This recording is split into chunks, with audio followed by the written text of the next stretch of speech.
hit subscribe.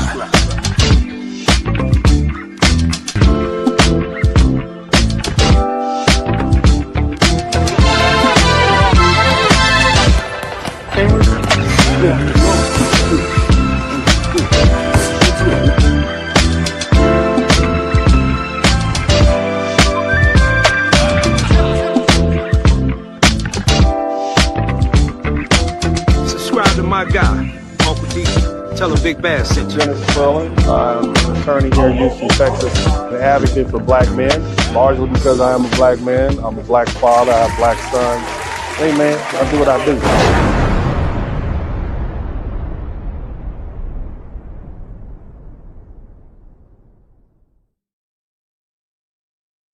What's up? Welcome, everybody. Welcome to the Dennis Spurling podcast. And, I'd like to give a big shout out to my man, Mr. 43TX. Always good to see you in here, man, with the Wrench Mob. Make sure you all let me know where you're chiming in from. I know we have some people here from the UK. I know we have some people here from Canada. I know we got people from all over the world and, of course, all over the great United States of America. And for all my foundational Black American brothers and sisters, type 250 in the chat room, 250 to acknowledge that the United States of America, a country that we were instrumental in bringing about, the greatest country on the planet. We need to take our credit for that. Type 250 FBA in the chat room, 250 FBA, the only people in this country that actually earned their citizenship. Nothing was given. Everything was won through hard-fought war fighting and sacrifice. All my FBA, type FBA 250 in the chat room. All right. Now, as you see, it's pandering season. Somebody type Panda Bear in the chat room. Panda. Somebody type Panda. And we're about 4 months away from the November 3rd election season and the midterms, and that means America will soon decide who controls the House of Representatives, who controls the Senate, and whether the president will have a Congress capable of advancing his agenda or one determined to block it. Now, the thing about it is these elections will affect federal spending, judicial confirmations, immigration policy. Somebody type Southern Border in the chat room. Congressional investigations, taxes, healthcare, public safety, and the political direction of this country heading into 2028. The stakes are high and the margins are tight. Okay, they are tight. All right, I was gonna say something tight, but I ain't gonna say nothing. Okay, I used to play dominoes with my Uncle Slim, and they would always say some very derogatory, sexist things. I'm not gonna say anything about fish vagina. I'm not gonna say. They don't say fish vagina. They say it's tight like fish vagina, but they wouldn't use the vagina word. And I know I shouldn't be saying that, okay, but it's tight, okay? That's how tight these poles are, okay? They tight like fish vagina. That's something. Don't say that. I'm sorry. We got off to the wrong start. Hold on a minute. Let me drink my water and calm down. Nevertheless, what it means is every voting block is about to receive more attention than it has received during the previous year and a half, okay? And this is the beginning of the pandering season, okay? And Democratic politicians who haven't seriously mentioned Black Americans in years are suddenly gonna come to discover, okay? They're gonna come discover Black churches and they're gonna discover Black businesses just like Columbus, okay? They're gonna, just like he discovered America, right? Even though he really discovered the Dominican Republic, they're gonna discover it, all right? And they're gonna start promising reparations. Woo-wee. They're gonna talk about how much America owes Black women. Black women, get ready to have your butts kissed. They about to kiss.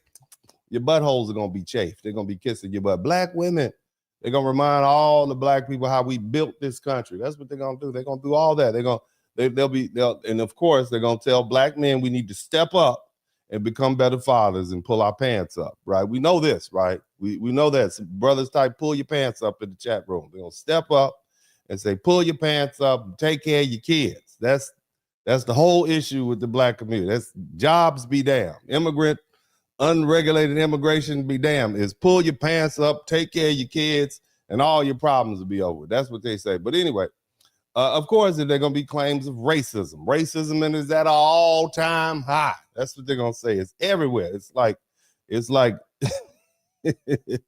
it's everywhere like the air, okay? And they're going to tell us that this is the most important election of our lifetime. Democracy is on the ballot, and everything's at stake. Somebody type vote or die in the chat room. They're going to say vote or die. You're going to start seeing celebrity endorsements, stage photo opportunities, and these carefully planned visits to the black communities where all the black people already agree with them. You see, we're going to hear about, fish fries, catfish and fries, fried chicken, chicken fried steak, all the dinners. Look, French fries, Cajun fried French fries, everything, okay? Just about everything else that they can connect to black vote. That's what they're gonna do.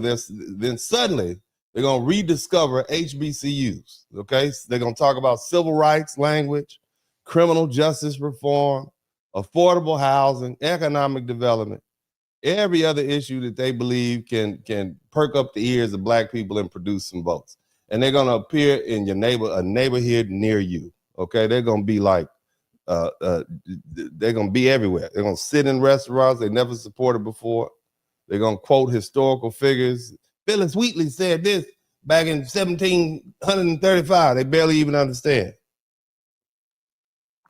They're gonna speak as though they've been studying the concerns of Black America every day, like a child that has failed the SAT twice already. You understand me?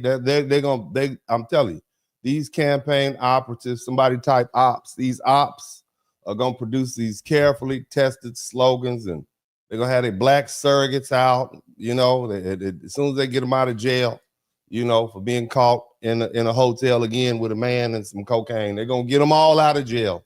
All right. And they're gonna go to the television and the podcasts, and every promise will be presented as though it created specifically for us. Somebody type special. We special. It's pandering season. Okay. This is where's the lie? Is there a lie in here anywhere? Have I told y'all any misinformation? Okay. Again, my position is I'm not here to tell you who to vote for. That's not what I do. Okay. I don't do that. I tell you to vote your interest. Whatever you decide to do is on you. Okay. Now, some of you are going to say, Dennis, why aren't you spending that same amount of time and energy talking about the Republican pandering? It's very simple. Republicans don't pander to black voters with the same intensity or regularity as Democrats because, frankly, they have very little political incentive to do so. You understand? Because we don't vote for them. For the past 40 years, Republican presidential candidates have typically received somewhere between 6 to 15% of the black vote. And with most elections falling in single digits or low teens. And that goes the same with the midterms. So from purely a political standpoint, the Republicans have concluded that Black America isn't a constituency that they're going to win in overwhelming numbers. Whether that's right or wrong, right, is a separate discussion.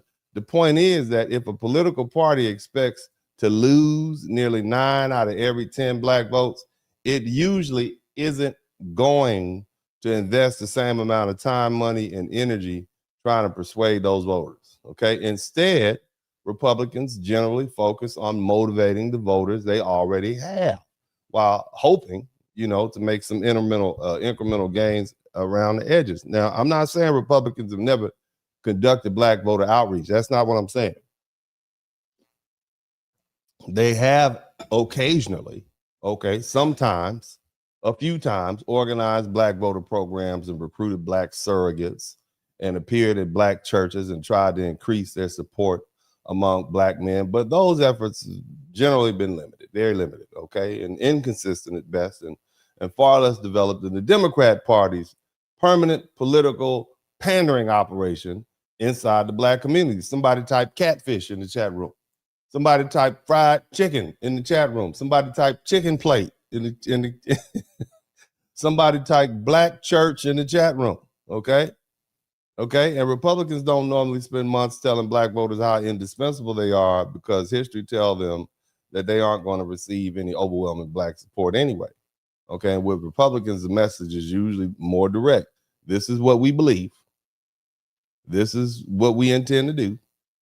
And you can either support it or reject it. And they'll throw plenty of red meat to their conservative base. They will go, they're undoubtedly people within that base who hold deep racist views. And all the Republicans in the chat room, you better agree. Don't lie to me. Okay, you know you have that uncle. Okay, that uncle and that grandpa and that grandma, for whatever reason, she didn't like it when you brought your college friend home from college. And she didn't say much, but you can tell by the eyes. Now, again, America's always had that racist element, and neither the passage of time nor the election of a black official has eliminated that. Racism isn't disappearing because somebody delivers a beautiful speech and puts a black face in campaign or advertisement or announces another diversity initiative, or you see a bunch of biracial relatives, family members on the milk carton. That's not how it works. Okay, as I told you guys many times, racism in this country is like the weather. It's not going anywhere, and it's gonna always be here. Okay, and there's a party that caters to that contingent. Okay, it's not disappearing. Period. It's part of the country's history, and it continues to influence competition over jobs, neighborhoods, schools, public resources, political power, and wealth. Nevertheless, racism isn't the only question I consider when I'm entering the voting booth, because truth be told, liberals/Democrats are just as racist as the Republicans, if not more. They just exercise what I call a parental racism. They think black people aren't intelligent enough to know what they're doing anyway, and so therefore we need to tell them what to do. So that in itself is embedded racism. Nevertheless, the practical question is whether the candidate's policies serve my interests. Somebody type vote your interest in the chat room. Okay, that's it. I'm not looking for a political party who loves me. I don't expect politicians to become my friends and invite me to dinner. I don't want to go have a beer with them or understand, and they don't even need to understand every part of the black experience. I expect them to tell me what they intend to do and then decide whether those policies and that platform help me or hurt me, and help my family or hurt my family, help my business or hurt my business, help my community or hurt my community. And a politician is going to smile at you. They're going to kiss that ugly baby of yours if you're anywhere near. They're going to praise your history. They're going to attend your little church, right? You see? While supporting policies that actually work against your interests. And that's the problem. And another politician may never visit your neighborhood, but support taxes, low taxes, or business, or education, or public safety, or immigration policies that you benefit from. And that's why I tell people to vote your interest. Everybody in the chat room listening to me, type vote your interest in the chat room, because I wanted to be absolutely certain. I'm not advocating Democrat, Republican, I'm none of that. I tell you all to vote your interest, okay?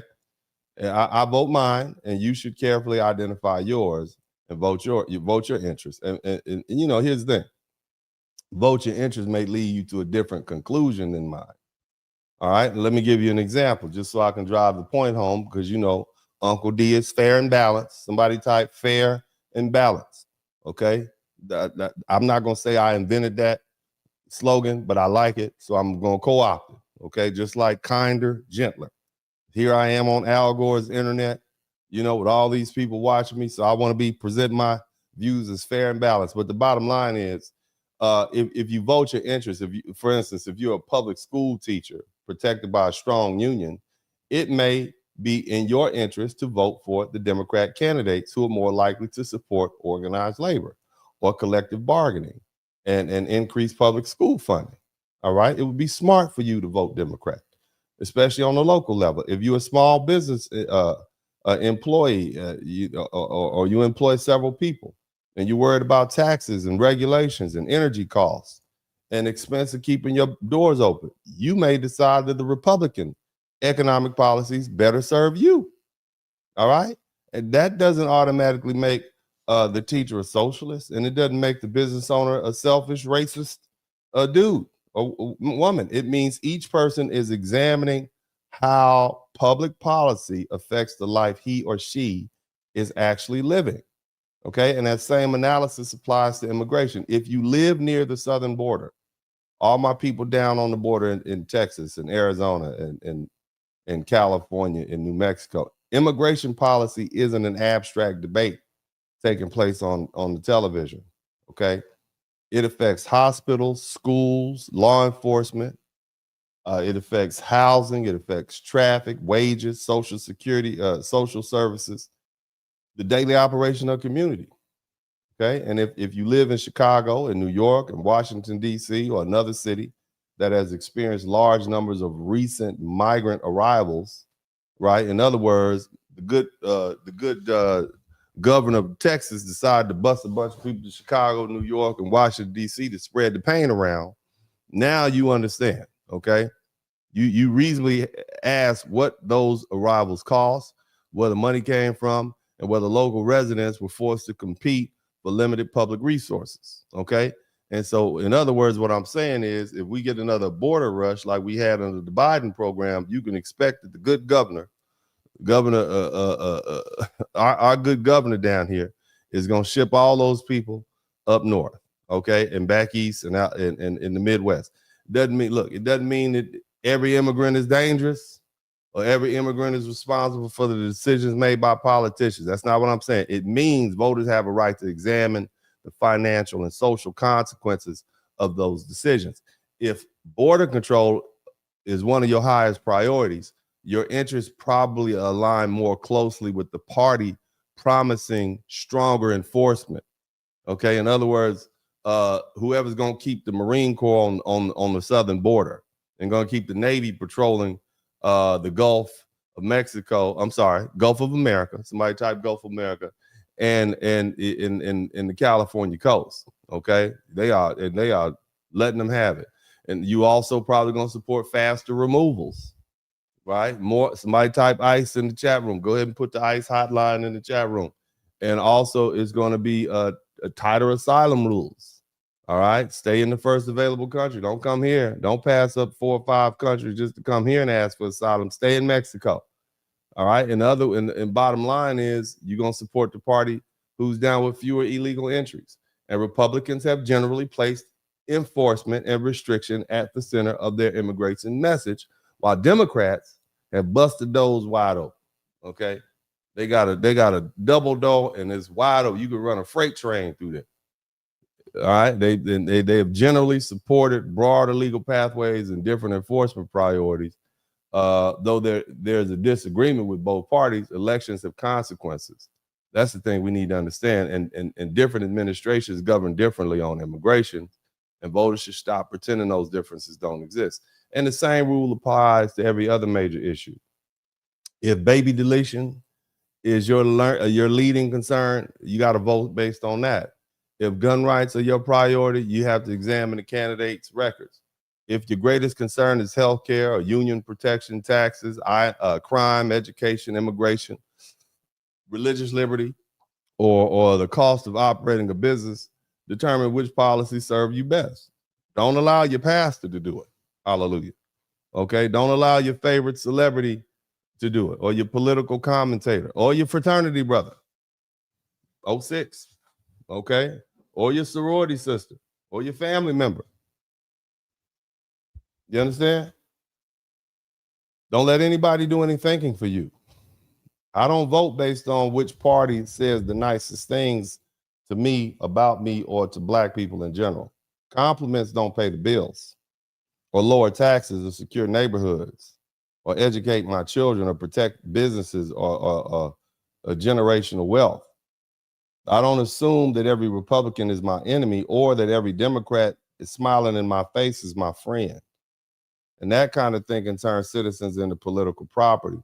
I examine the proposals, calculate the likely results, and decide whether they advance my interests. Look, as I said earlier, you can't limit yourself to just voting for the party that you think is less racist. All right? You need to confront it wherever it appears, but calling somebody a racist doesn't answer the political question. Sometimes the politician accusing everyone else of racism is actually the one supporting policies that damage the black community in the first place. And sometimes the politicians you don't personally like, right? Somebody type Trump, you don't like him, okay? But the policies actually benefit you and your family. Look, politics requires adults to examine the uncomfortable facts instead of reacting to slogans. And that's the difference between voting emotionally and voting strategically. Again, I'm not asking any of you to become Republicans. I'm not asking you to not remain Democrats, because I know who I'm talking to. I know most of you black folk are Democrats, and I know everybody else is out there. All right. We got the 92% and the 79% that basically voted against their interests, okay, and voted for Kamala Harris, who was about to allow the floodgates of the southern border to be open. We're just going to be inundated with immigrants. They had another 8 million up here. But here's what I'm saying, okay? I'm telling you to stop allowing either political party to own your vote without earning it, and determine what makes you identify which policies move you closer to your goals, and then you vote accordingly. And that's what political maturity looks like. Now, that being the case, somebody type pandering in the chat room. Somebody type it's pander season in the chat room, because that's what it is. It's pander season. And I have a couple of videos I want to share with you all, because I think it just kind of lays the foundation of where we're coming from. You guys make sure y'all hit the #1 button.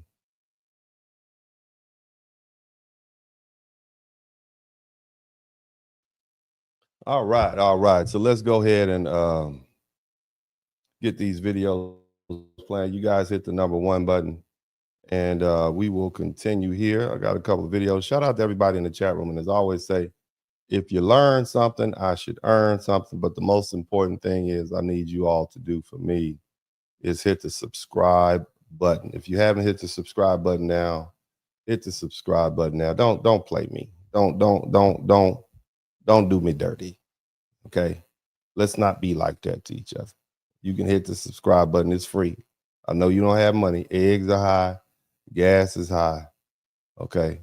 That water bill keeps showing up every month. Every month. You paid it, just paid it last month. It came back again. That water bill came back again. You've been paying it. Same thing with the gas bill. I know. All that costs money. Subscribing to my channel doesn't cost any money. It's free. It's free like government cheese. Okay? It's free like that big block of government cheese that your mama and your grandma used to eat off of when you was a little boy and a little girl. Okay? All right? So don't be like that. Don't be ugly. Somebody type government cheese in the chat room. Somebody type USDA in the chat room. You know what I'm talking about. I know you know.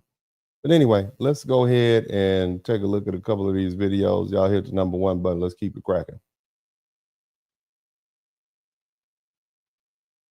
That said, I miss when the worst thing my president did was wear a tan suit. And I was like, I know they're not talking about Obama. You know, the guy who bombed 7 countries at once. The guy who bombed Libya without congressional approval, leading to the slave markets we see there today.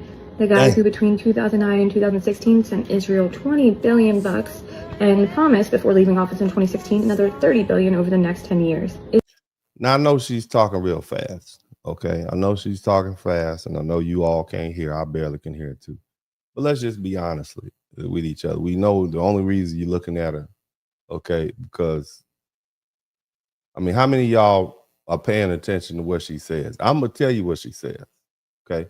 But how many of you all are really paying attention to what she says, okay? What are we really looking at? Fellas, some of you ladies too. So, some of you special ladies, somebody type special ladies. Some of you special ladies are looking too, okay? All right? But I'm just saying, we know why we're looking. All right? We know why we're looking at her, and she knows why we're looking at her. She could have done this in a burqa. She could have covered all this up to the neck. She could have just been real tight, but she didn't. All right? But I want y'all to get the lesson. She talked about Obama being a hypocrite and so on and so forth. Okay? And just another example of the Democrats. Okay? Again, vote your interest. I'm not, shout out to Blue Baggins, by the way. I don't tell you what to do. Not here to tell you what to do. Okay, but I don't want y'all to look below her neckline. Anybody who looks below this lady's neckline, okay, will be instantaneously barred forever from my broadcast. Instantaneous, because we don't allow people to distract us from our serious politics. Nothing. Okay. I need to get me some milk for my coffee. That's what I need to do. Somebody type milk in the chat room. Israel even boasted in 2016 that the U.S. footed the bill for most of the production costs of the Iron Dome. He also increased the immigration enforcement budget every year he was in office. He expanded the U.S. surveillance state. He left Flint, Michigan hanging. He failed to get Guantanamo closed. And he's the only Nobel Peace Prize winner to have bombed another Nobel Peace Prize winner. He bombed the Doctors Without Borders hospital in 2015 in Afghanistan. Basically, what she said is Obama is a Nobel Peace Prize winner, and he's the only Nobel Peace Prize winner who bombed another Nobel Peace Prize winner. He's the reason that we have all the slave markets in Afghanistan, in Libya, where they bombed and destabilized and not got rid of their former leader, who they had some disagreements with. Okay, that's what she's saying. That's what she's saying. And some would argue that his biggest accomplishment was healthcare tied to your employer.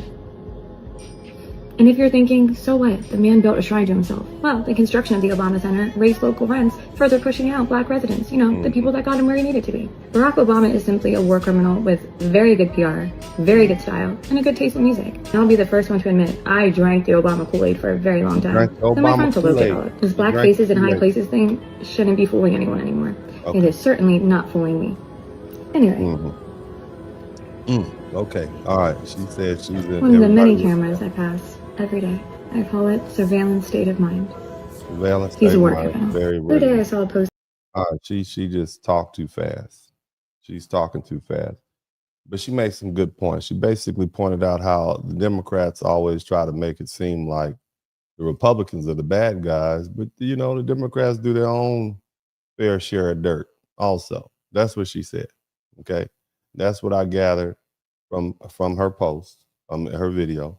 And so let's move on to the next broadcast. Let's move on to the next one and let's see what else. But again, these are all black people. And what you see here happen is black people are beginning to recognize the pandering. Okay. They're recognizing the pandering and the roles are reversed and people are getting tired of it, tired of getting played. Let's keep listening.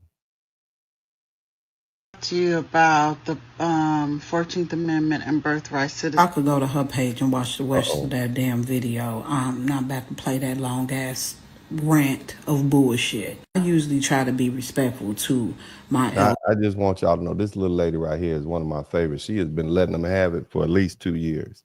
So y'all go, I think her name is Pretty the Realist. Y'all can go check her out. She's making her ways on Instagram and different podcasts. So I like her. So listen to what the little lady, I think she's from the Midwest. I don't know if it's Chicago or Indiana. I'm not sure, but listen to this very common sense statement that she's making in response to this lady, the liberal lady. So you complaining. Okay, let's keep listening. So I'm going to try real hard not to call you a dumb bitch, because this was a dumb bitch take. Family friendly. Not calling you one, but this is really what it is. I've seen her videos on here a couple of times, saw you tap dancing for white liberals, talking about that they're trying to make them handmaidens' tales, and because they're dying at record numbers that are administered. So basically what she's saying is, along with telling black people all the Republicans are racist, and this is, we're going to go back to racism everywhere. She's also saying, see, the Republicans are sexist. They want to turn you back into, turn women, put them back pregnant and barefoot in the kitchen. Okay, so that's the racism, sexism, double play. Okay, high low. All right, so this is the pandering. All right, remember it's pandering season, and so this is the games that they run on white liberal women. Let's keep listening. Administration that's currently in position is going to force them to have more babies to keep the white gene alive, to keep white people alive. It's so weird to me. Let me tell y'all something. Did you all know that white people have tremendously increased their birth rate?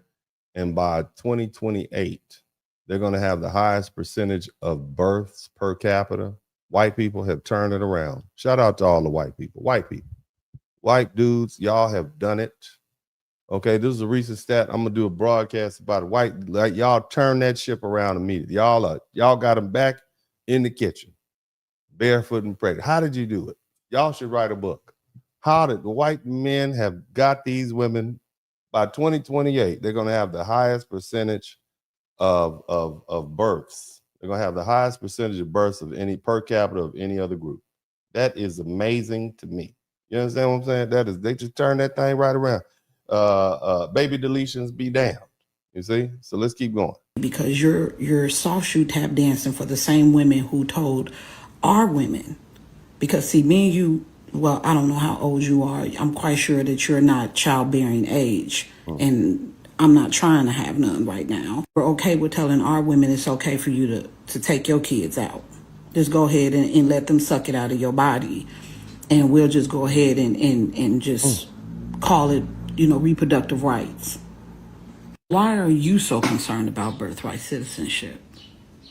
You can prove who your mother is, your grandmother, your great-grandmother. You could prove that they are actually United States citizens. Why do you give a damn so much? Because So again, the first thing she's addressing is like, why are black people concerned about baby deletions? That policy has not been good for black people. We have more baby deletions per capita than any other group of people. About a third of black people are missing because of baby deletions. Has that policy been good for black people? In other words, the Democrats have convinced us it has been, but generally speaking, it has not been, and I think that's an example. And then the next example she's going to go into, she's going to talk about the 14th Amendment. Okay, so the 14th Amendment is something that should concern. Our 14th, the effect of our 14th Amendment went down back in 1868 when it was passed. So we became citizens at that point, and that was a reward for us learning our earning our citizenship. We were war fighters. We built this country through forced labor. We did everything we were supposed to do, okay, to earn it. Unlike every other group who was given to, we actually had to earn our birthright citizenship. Anyway, so this is what she's going to go into. Again, these are policies that affect other people that have nothing to do with foundational Black Americans, and yet we get behind them because for whatever reason, and it doesn't serve our interests at all. Does it serve the interest of having a bunch of people be able to come over here and have children and then anchor themselves to the country through that baby? It creates more competition for us, less housing availability, less job availability. The studies show that an influx of low-wage, low-skill immigrants brings down the wages of Black people, the most affected group of Black people, Black men especially. So what interest does that serve of us? Again, that's why I tell you, vote your interest. But let's continue listening to this lady. You don't have nothing else to do with your time, but you just want to be a part of the conversation. The matter is that, we don't care about legal immigration. We didn't really care about illegal immigration up until recently. You voted to keep the borders open, and now we have any and everybody that's here having a bunch of babies. They may be considered American citizens if their parents are not, and they end up getting deported because they may do some dumb shit. They may commit a crime. They get deported. Who's going to take care of that child?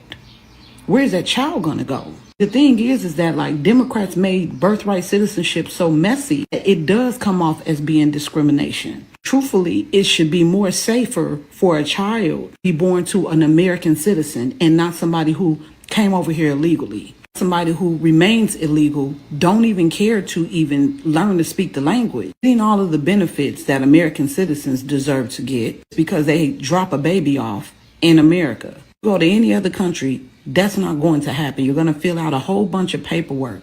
You're going to have to go through a whole lot of processes, even be considered an American citizen. The only country that have been okay with people breaking the law to come over here, they get a graduation to be an American citizen without even becoming an American citizen.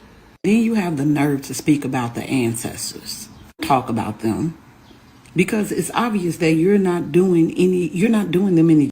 She is letting them have it. She is letting them have it. Go ahead, baby. Pretty the realest. Go ahead. I like what she's saying. Again, I'm not telling you who to vote for. I'm telling you to vote your interest. All right. Somebody type vote your interest in the chat room. Justice. They didn't fight for everybody and their damn mama, daddy, uncle, cousin to come over here.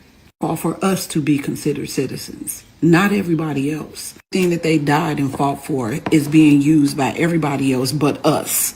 Anti-discrimination rights, those are going to be out the window. Anti-discrimination, whatever the fuck that means, are going to be who they are. Even though that there's laws against lynching, anti-lynching laws, considering that's the only anti-hate bill that Black Americans seem to have gotten, since we the only ones that appear to be getting lynched in this country. They're still lynching niggas. So obviously that's not working out. Just amazing to me, because y'all don't say nothing about the young girls and the young boys who have went missing because of those borders being open. Don't speak on nothing that's going on when it comes to people who seem to still not be able to find a job. Again, I don't understand how, as a grown American, you could be okay with the party that allows people who come up here and do harmful things to young girls and women. I don't understand that. I wouldn't. I had to vote for Trump last time because under Biden's border policy, it was just wide open. You know, you had little girls like Lake and Riley. Every other week, it seemed like we were hearing a story about a young woman being taken advantage of by some illegal immigrants from Venezuela or somewhere else. And so, you know, how can you as an American citizen think that it is acceptable to vote for the party who promotes that? And then when you confront them on it, they'll say, oh, well, we have our own criminals here. Or they'll say, well, illegal immigrants don't commit any more crimes than the local criminals that we have here. Yeah, I get that. Cool for now.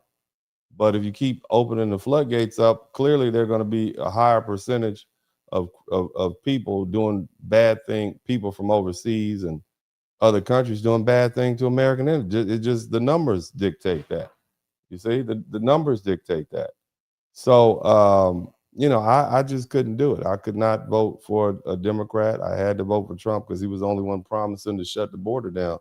And I think that's just common sense. And that is me voting my interest. Somebody type VYT in the chat room, vote your interest. You're going to let Pretty the realist but yet they could look up and everybody that they're seeing working does not even speak the American language. Speak on the housing crisis and all of those things that are going on. Everything that's going on right now is because of the administration that you stood for. You're still standing with. You bought your lying ass on here and you want us to sit here and make it seem as if you were once a Trump supporter. Let me stop, because I don't want to cuss you out. I'm trying to be cool because you are elder. Stop.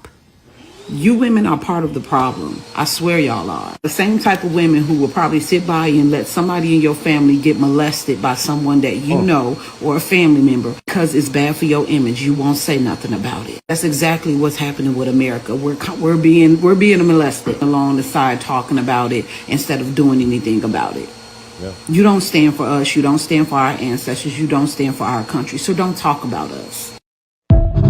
And I mean, that's pretty much the sentiment. I think Americans, Black Americans, are tired of that.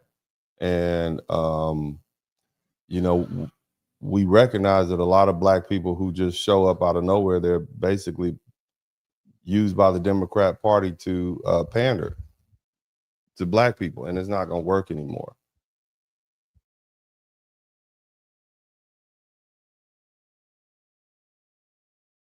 So anyway, let's go move on to the next video, and we will continue forth with this broadcast. I hope you all appreciate this. We're just getting started, and I know you all appreciate, somebody said paid actors. I hope you all appreciate the work that I'm doing here to try to educate you, be funny, and hopefully you learn something. Somebody type learn something in the chat room. Let's keep going. Jump on my page to talk politics is going to understand that 90% of the Black population is Democrats. 90% of the Black people are on a Democrat plantation. They are Democrat donkeys. So of course it's going to look like you hate your own people. All you do is talk about Black people. Duh. 90% of y'all are Democrats, and I'm the hee-haw killer. So what's happened is becoming black has become synonymous with voting with the Democrat Party.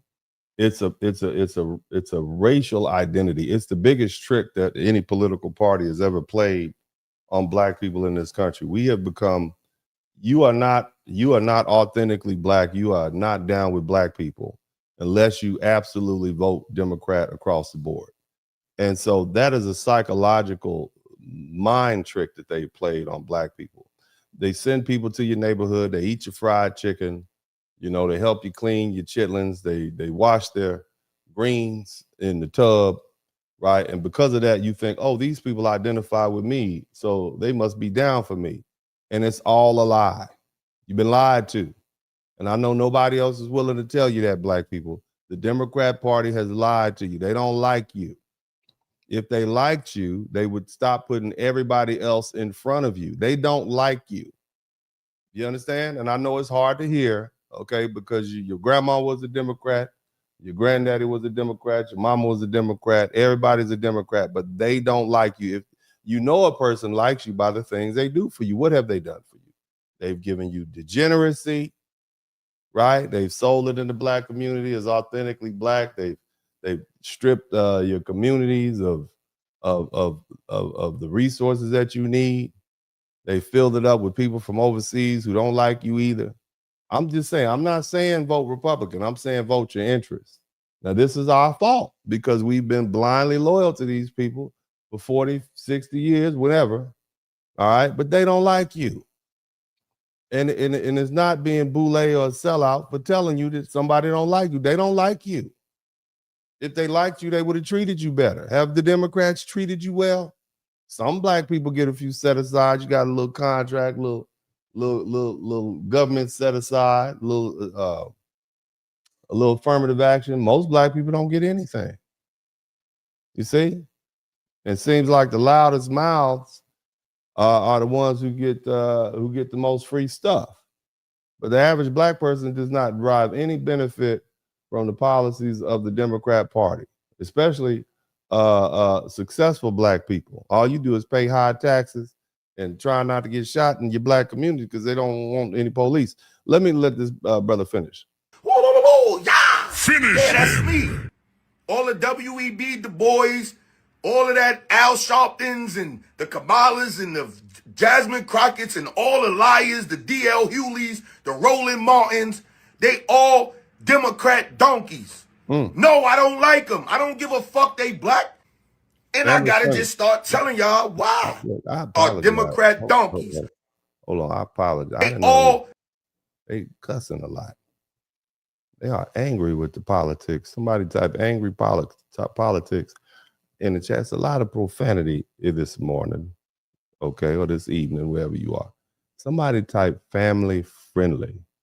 I want YouTube to know that this is a family-friendly broadcast.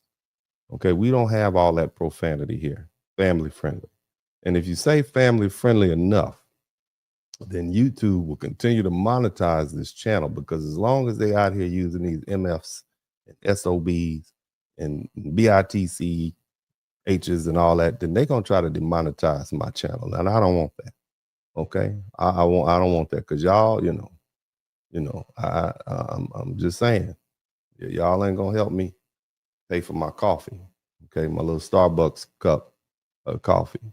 All right, so I need YouTube to keep the commercials running. Now, y'all probably seen 10, 15 commercials since this broadcast started. That's good. You need to watch that commercial. Pay for the premium plan. Me and YouTube want y'all to pay for the premium plan, and then you won't see any commercials. But anyway, we're gonna let this family-friendly broadcast continue. Family friendly. Democrat donkeys. No, I don't like them. I don't give a fuck they black. Family friendly. And I gotta just start telling y'all why. Like, boom. Bill Clinton. Oh, what'd he do? 94 crime bill. We ain't even gonna get it in that. You signed that. I remember that. Shit fucked us over.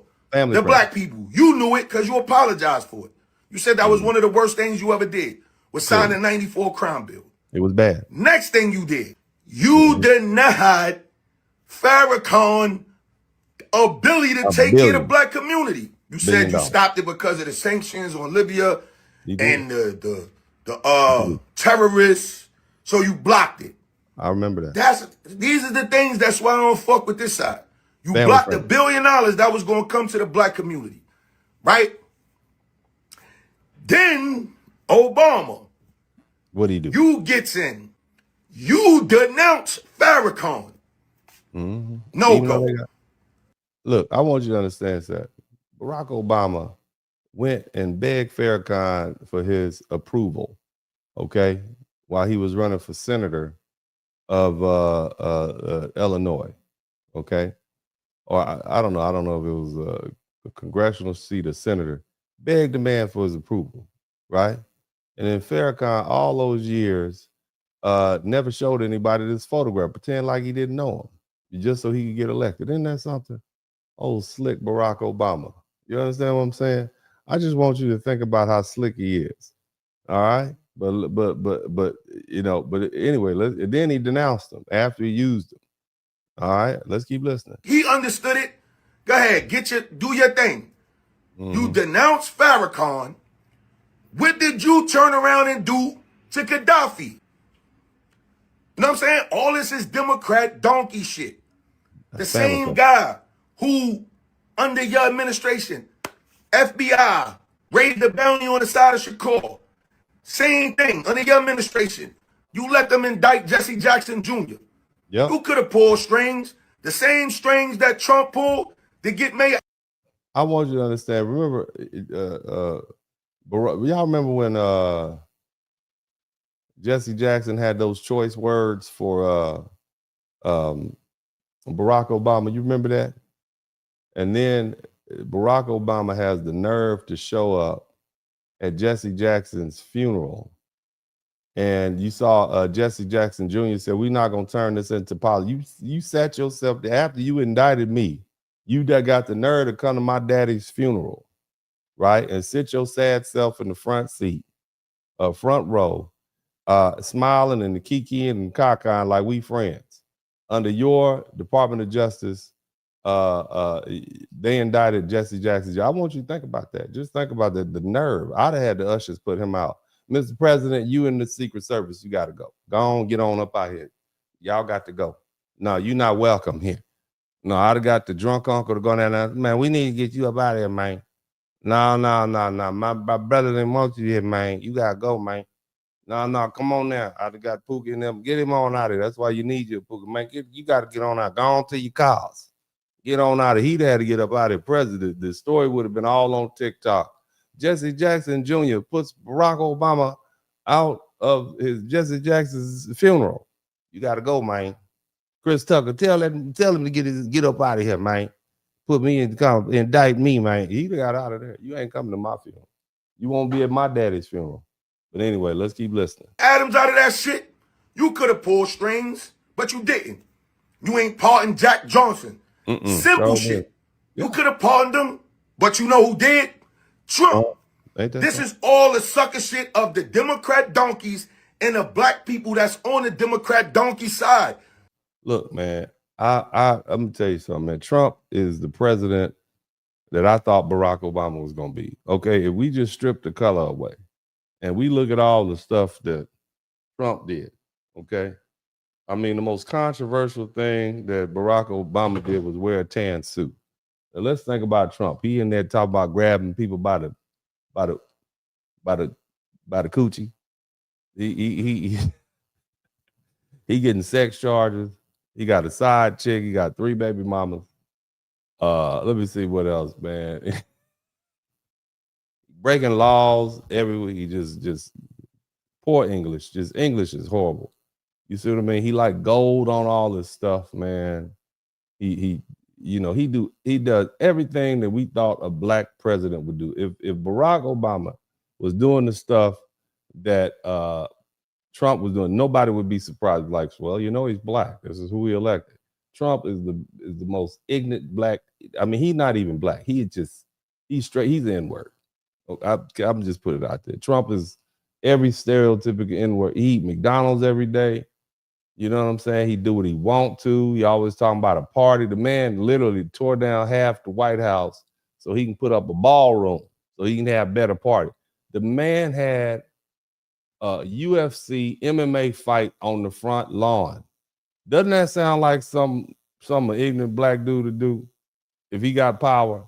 I'm just listening. I know we shouldn't stereotype, but I'm just saying, Trump is the black president we thought Barack Obama would be.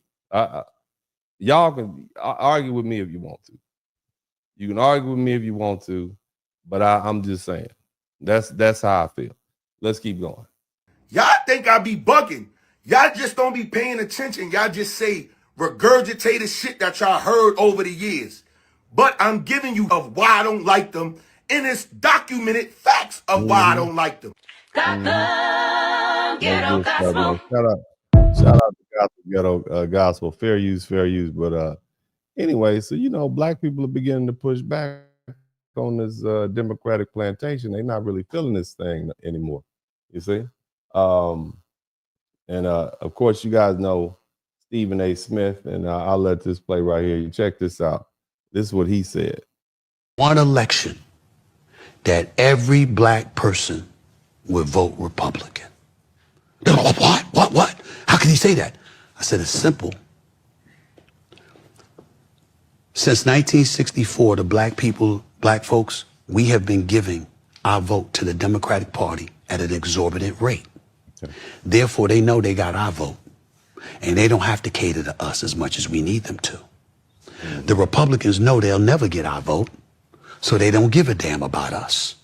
And as a result, we're the only community in America devoid of representation, which is why we're considered disenfranchised. I'm tired of that. What I want is to put ourselves as a community in a position where both parties have to work to get our vote. Can I ask you this? Do you think you covering politics? Now, what's wrong with what he said? What is wrong with what he said? Both parties should have to work hard to hear our vote. Is there anything wrong with that? Right? And as a caveat to my last statement about Trump, let me just point out the fact that I'm well aware that the ballroom also has a bunker below it. And it's several feet into the ground, and it's going to be used as basically a command center in case of an emergency. I'm well aware of that. Now, some people may take the opportunity to say, well, you didn't mention this, you didn't mention that. Well, how many hours would you like me to be on here? Okay, how many hours? Would you want me to go over each and every fact every day? Right? So again, sometimes, as we say here, what's understood don't need to be said. Okay, and it's not that I necessarily don't acknowledge the fact that it's a ballroom at the top and a bunker at the bottom. It's just the fact that we have to move on. That's not the subject matter for today. Okay, so all of you all who want to correct and spell check and so on and so forth, just understand you need to get your panties, okay, out your butt crack. Okay, you're a little tight this month, too tight. Get you some coffee, do a little yoga, a little downward dog, calm down. Somebody type calm down in the chat room. Somebody type calm down in the chat room. I want everybody to type calm down. Stop looking for reasons to disagree. Stop being unnecessarily disagreeable. All right, I'm just saying. Okay, calm down. Calm down. You probably got, your little, just calm down. I'm a kinder, gentler Uncle D. Cause see, if I wasn't, I'd be like, yeah, you need to get them skid marks out your panties because they way up in your butt crack, got you feeling tight and angry with yourself. But I'm not gonna say that. Okay, I'm just gonna say calm down to anybody who wants me to go over each and every fact every day. I'm not gonna do it every day. Okay, but back to the point. Asking parties to vote to earn your vote, I don't think there's anything wrong with that, especially foundational Black America. Hell, we had to earn our citizenship through war fighting. We had to earn our citizenship through free labor and pretty much everything else involved in helping this country be what it is. So I don't think it's a problem for us to force people to earn our vote. Somebody type vote your interest in the chat room. Like you cover politics, in the words of your mans, is that good for business, your business? It has the potential not to be. Yeah. We'll have to see. So far it is. I think I'm doing pretty good. So far it is. but it has the potential not to be. But here's the point. Cam, if I thought like that, I'd never be here. Right. There's plenty of decisions over the years I could have made that would have been good for business. Let me explain something. So I want you all to understand what's going on now. Sports is not, first of all, Donald Trump is the biggest rapper on the planet. He's the biggest entertainer on the planet right now. He has the whole world's attention. For the past 4, 8, 12, I'm going to say 14 years, Donald Trump and his tweets and his social media posts and what he says has dominated the press. He's big business. Trump has successfully changed the conversation of America and the world to politics. Now, what you could notice that during the era of Kevin Samuels, relationships were the big deal, right? The podcasters who focused on relationships were having hundreds of thousands of views, millions of views. But what you see now is the ones who talk about politics, what's really going on in the world, are the ones who are making business. I never talked about relationships. That's not what I do. I pretty much figure like people just, you do whatever you like to do. Okay, do whatever you like. You like midgets, and go ahead and get you a midget. Okay, I don't tell people what to do with their relationship. I tell men, don't cheat on your wives and don't cheat on your girlfriends. That's what I tell them. But as far as pretty much, I don't get into people's I tell people to, invest in their children. That's what I tell people. But as far as relationships, that's the extent. And so with Stephen A. Smith and everybody else, whether we talk about Nicki Minaj, Stephen A. Smith, everybody understands that the money is in educating people on what's going on in the world. Political wise, people are concerned about their money. They're concerned about the economy. America is becoming a lot more mature when it comes to that. Even sports used to be the center of attention. We used to talk about, let's say, entertainment. We used to talk about sports entertainment. Michael Jordan, Kobe Bryant, pick one. Joe Montana, whoever your favorite quarterback is. We used to talk about those guys. Now we talk about Trump. This is what's on people's mind, okay? So that being the case, all these people are transitioning over. They realize talking about sports is not something people are interested, just like Harley Davidsons. A lot of people aren't necessarily interested in Harleys anymore. A lot of people aren't necessarily interested in who won this football game and who won that football, especially since we've been inundated with social media. It's hard to get some of these people from these younger generations to sit down for 3 hours and watch a football game. They'll watch the highlights, okay? But they're not. And as far as boxing, it's taking too long. And that's why you see the rise of MMA. Attention spans have gotten shorter, okay? Shout out to Kyle Morton. And so it's very difficult to convince people that, they just don't have the time for it. They got 3 jobs, working part-time in 4 different places. They got a side hustle. Some of these ladies got sugar daddies. Some of these dudes got sugar mamas. They don't have time to spend that type of time on Saturday and Sunday watching these games. So that's what Stephen A. Smith is showing you. Politics is the new entertainment, and we like it, But let's keep listening. But I had the courage to tackle the issues that I felt passionate enough to attack. That's what makes me me. I did some polls and realized that these people want me to talk about this, so I had the courage to go ahead and keep lying in my pockets, man. I ain't mad at him. Shout out to Stephen A. Smith and all the Q dogs watching this morning. Now let's keep watching this broadcast and let's watch some more videos and do some more commentary. You guys make sure if you have not subscribed to the channel, you subscribe to the channel. I like this little lady. She does these skits. I got a couple of them. Check this out. Oh, I uses them to clean the windows, sir. You thought I was reading these fancy papers? Oh, no, sir. I know you's got to tell me how to think, sir. I knows better not to read this. And I remember you told me if I don't do what you told me to do, that means I ain't black. And I was just as black as the day is long, sir. Yes. And see, there was a time when voting for a Republican or not voting for the Democrat Party was considered being a sellout because, again, the Black American population has been tricked into wrapping our identity as a people into a party affiliation. It is a trick. It's like having us wrap our identity into gangsterism or weed smoking. Okay, there was a time if a black person walked down the street in Miami, they would say, "Hey, you got the weed." They would just assume you have weed because weed was synonymous with blackness. Okay, and the same thing goes for Democrat Party. It's a big trick, and so now black people are saying, "No, the real sellouts are the ones that keep voting for these policies that they're using to undermine black wealth, black success, etc." So this is this humorous little lady taking it to that extreme, and I just find it quite interesting.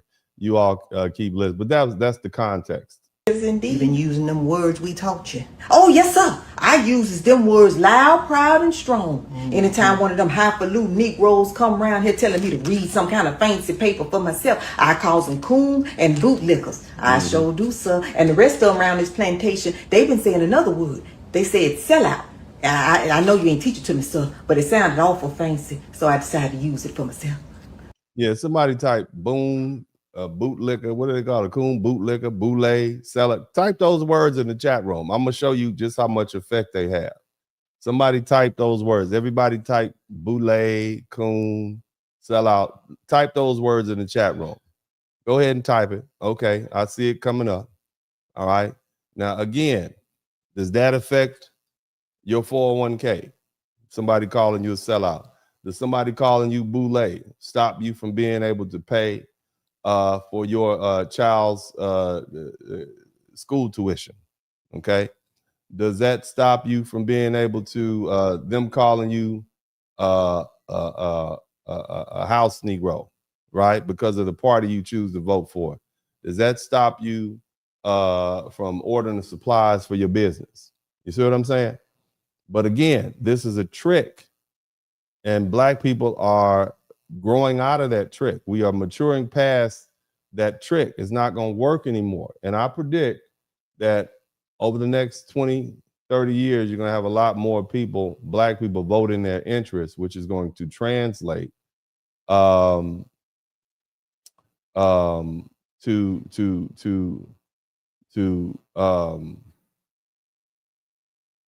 people voting less for Democrat parties. You see? It's going to translate to black people, instead of being 90%, they're going to vote their interests, which means it's probably going to break the same way you see. You might have a lot of women voting Republican. Probably, it's probably always going to be more women voting Democrat, but you're going to have a lot of more black women voting Republican. Same thing. You're going to probably have a lot more black men voting Republican because, that serves their interests. They're voting their interests. But I'm glad to see black people waking up. Again, I don't tell you what to do. Don't ever come to my page or go anywhere else saying Dennis Spurling told you who to vote for. That's not what I do. I tell you, vote your interest. I vote my interest. I vote Republican. I vote Democrat, depending. Okay? That's all I'm asking you to do is be mature with your vote, make them earn it. And hell, if neither party earns it, the couch is always available. Let's keep listening. I got some new words. Oh, yes, sir. I was learning real good. What is this, sir? It's dictator, fascist, and Nazi. Oh, okay. Dictator, fascist, Nazi. Okay, sir. Right. Those sound awful fancy, sir. What they mean? Don't matter what they mean. You right, sir. Pardon. I get ahead of myself. I know I shouldn't have asked you nothing. I know that you tell me what's best, sir. Don't matter what they mean. Just matters that you told me to say them, and I got to learn them real good. Yes, sir. You got them leftovers? Oh, yes, sir. We got them leftovers. We sure mighty obliged for them, sir. Yeah, Overseer Crockett, Overseer Obama, and Overseer Waters told us you sent them, sir. Now, she said something very peculiar, and I don't want to get off on a tangent, but did you know that a large percentage of the overseers in the Southern plantations were black? Did you all know that? It wasn't white men. It was black men that they had out there making sure all the other black people were. So when she says Obama, Crockett, and Walters, she's talking about those various former president and two congresswomen. So I just find that very interesting. That's very, very, very interesting. Okay, that she notes that. Let's keep listening. Wouldn't be able to get by without your handouts and your program, so we can't do it on our own. And they make sure they remind us of that. So yes, indeed, they do. We got some more leftovers coming. What on the first? Oh, thank you, sir. Oh, thank you, sir. Because they even told us, they talking about we got to get some identification, and we knows we can't do that on our own. We not smart enough. We need you, sir. In other words, a vast majority of Black people support basically showing identification when you vote. I think that makes sense. I mean, you have to show identification to get on an airplane. You have to show identification to cash a check. You have to show identification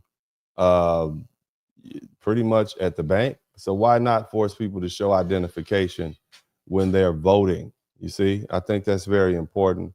And it just makes sense to me. And here's the thing. If you're not competent enough to get identification, how are you able to figure out which people are best to run your country or your city or your neighborhood? I mean, that is not what our ancestors had to deal with, right? That is not a civil rights issue, in my opinion. Okay, I think it's just a common sense issue. You're not competent enough to procure up-to-date ID, then you're not competent enough to participate and vote intelligently, right? Whatever your interest may be. So I think that's something we need to consider, and that's why Black people support it. Let's keep listening, and it keeps out the people who shouldn't be voting. All right, let's keep going. Right. Yes, right. So I appreciate you for dropping by here, letting us know that you're still thinking about us. Mm-hmm. All right. All for good. All right, sir. Thank you for dropping by. Okay. Look away, look away, look away. Oh my God, that is hilarious. That's hilarious. Man, shout out to that young lady. All these very creative content creators. I just think that was called Another Day on the Democrat Party. She made some great points, and she did so in a very humorous manner. So who are the real sellouts in this conversation? Who are the real sellouts? Let's keep listening. Y'all hit the #1 button and subscribe. And when you go to other people's pages, they say, oh, well, this lady's just getting paid to say this. And, oh, she's just cooning for him. They're just saying this stuff to make him look good. But isn't that exactly what the Democrats do? Yeah, exactly. That's what the other side does as well. They pay you to say certain things. They pay you to tote the line. They pay you, these protesters. They pay you to say certain things about Obama to make him look good. They paid you to ignore the fact that Biden wasn't even Biden. That they got different clones or people with masks on and they're declining and all. They paid you to just ignore that. You're getting paid. So even if this lady is getting paid, and I don't know if she is, and I hope she is getting paid, but even if she is getting paid, why is it that when somebody gets paid from the other side, then they're a coon and they're lying? But when you're getting paid by the white people on your side, then you're activists. It's because we have been brainwashed to believe that our Black identity is tied to our political affiliation. You had a whole bunch of Black and white ops for the Democrat Party come in and eat fried chicken and pickle pig feet with you, okay? And talk about I ain't no ways tired, and talk about hot sauce in the bag. And what else did they talk about? We've talked extensively about the fried chicken dinners and the barbecues, but and we see that as them identifying with us, and therefore, because they identify with us, we will assume that they will do what is in our best interest. So anybody who doesn't vote for them is literally voting against, in their minds, voting against the interests of Black people. It's a psychological trick. It's a trick. It is game. You see, this is what I'm trying to explain to you. It is all game, because when you look at the effect that these Democrat policies have had on the Black community, they have been detrimental. So it's game being run on us, and you got people waking up from that. All right. And so we have tied, the majority of black people have tied their identity to the political party, i.e. the Democrat Party. That's what's going on, family. And it's a great big psychological trick. And I don't understand why black people aren't angry. More black people aren't literally angry at the Democrat Party. Again, I'm not telling you who to vote for, family. I'm just telling you to vote your interests. I know I vote for Democrat, I vote Republican, but I don't vote for them because I'm just tied to them, you know, because of some blind loyalty. I vote my interests. That's all I ask you guys to do. All right, let's let this lady keep going. You're activists. You know, it's really hard to try to bring us all together. It's so hard to bring us all together. Because you leftists and you radical liberals are not willing to think.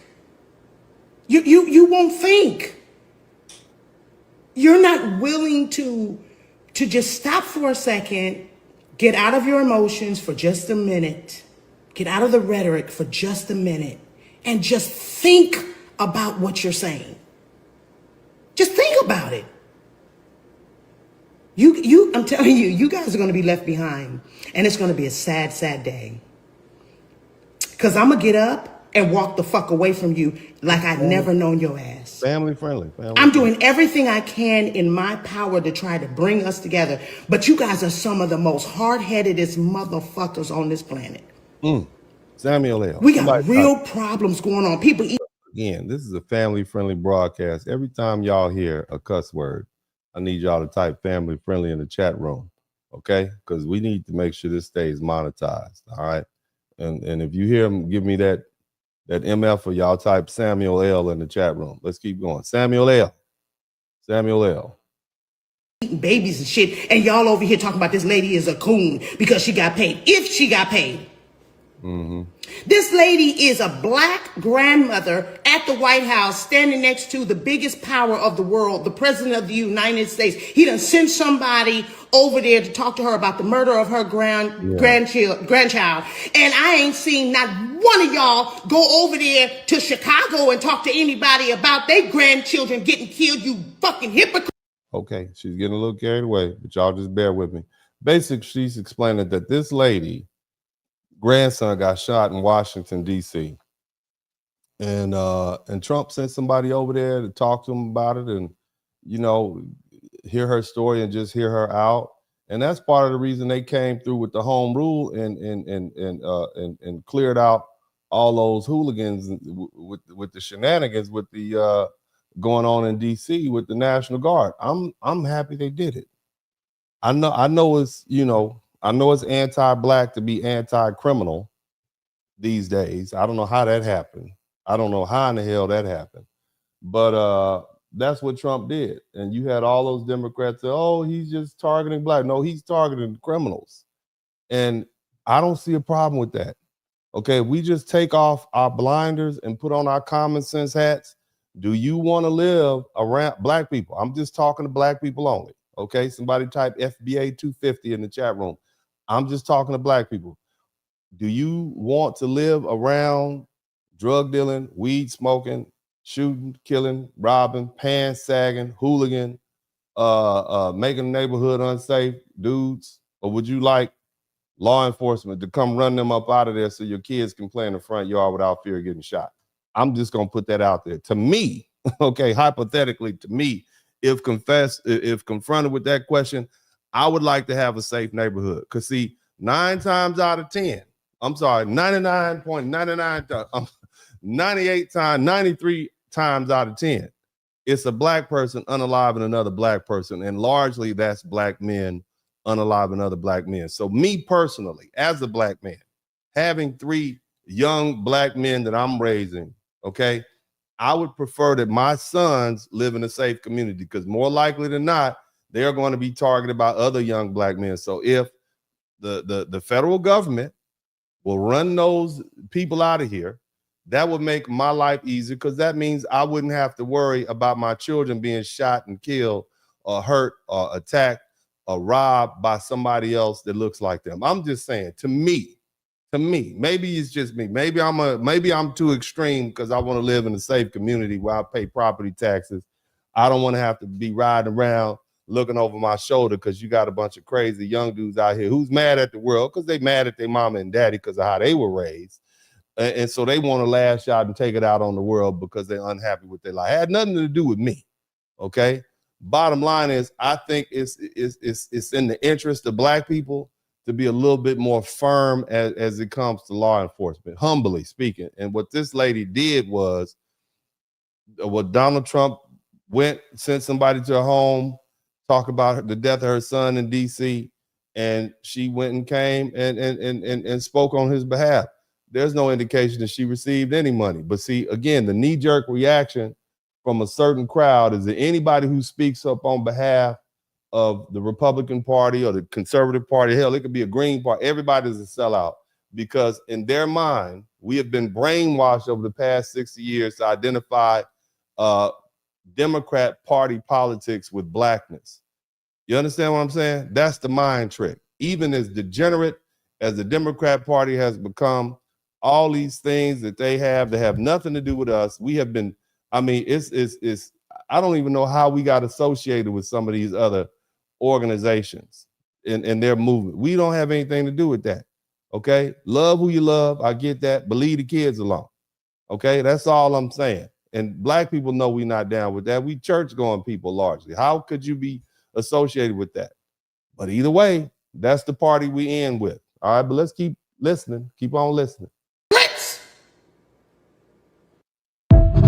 That she had enough to say, but y'all get the point. You understand where I'm coming from?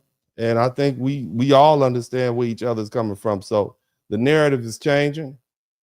I'm gonna go ahead and let a couple more videos play. Y'all make sure you all subscribe to the channel if you hadn't already. Let's get some more. Let's hear from the young people. Let's see what the young people have. Have y'all not realized by now that us voting for Democrats is really just us voting for other ethnic groups to benefit from our vote? And this is what Democrats do. They always bring up Black people first. They're like, oh yeah, we know Black people have been through oppression and da-da-da in this country, but we got to support immigrants and we got to support LGBTQ and we got to support all of these other groups that ain't Black people. And if you guys would just... That's what I just said. Isn't it? I just said that. I just go ahead and let him speak. He got some real good cornbread. Those are inverted braids. I know y'all don't believe it. Uncle D had some braids back in the day. I didn't want the cornbraids. I want my braids to be inverted. Okay, inverted braids. That's what he has. I know stuff. Somebody type traveling braids in the chat room. Just wake up. It's obvious that they've basically just been using us as a political tool to further agendas that don't benefit our community. And does nobody find it odd that we as Black people continue to vote for Democrats that basically push policies that will bring more immigrants into this country? And what do the immigrants do when they get into this country? They create communities and isolate themselves, which is the exact thing that Black people in this country opted out of in the 1960s. We didn't want to isolate ourselves or continue building within our own community. We wanted to integrate with the white people, which frankly, I think was a mistake. I think if we would have kept doing what a lot of these immigrants are doing in current day, we would have been a lot better off. And yeah, we would have not been integrated. However, we would have not been destroyed and continuously gone down economically within this country. So I'm just genuinely confused why Black people in this country continue to vote for Democrats. Like, me too. I'm confused too. I don't know what it is. Now, this young lady says that Trump and the fascists, you vote for Trump and the fascists. Actually, the Democrat Party is the fascists, and you can ask the fascists that. But I'm going to let you keep going because you didn't contribute to the super chat. I'm not going to read any more people who don't contribute to the super chat. Okay, those are the only messages that get priority. I'm not saying you have to, okay? But, you know, you all are just all in. Somebody type pandering season. They all coming out. They all here today. Shout out to Passport King. They are all here today. These are the words they go, you're a fascist, sellout, boule, scream, holler, scream, holler. There has been no substantial improvement over the past 60 years that would warrant us voting for them every single election. I just don't, it's just not computing with me. And I'm not saying vote for Republicans instead. No, I'm not. I just think that we need to reevaluate voting in general. Like, why are we voting for an apparatus that doesn't support us? It's a vote your interest. That's all I'm saying. Very simple question. It's a very simple question, sir. You are right on target with everybody else. That's why I tell you, just vote your interests. Okay. I am not telling you who to vote for. I'm just telling you to vote your interests. Let's keep listening. You guys, let's see what else we have here. Boom.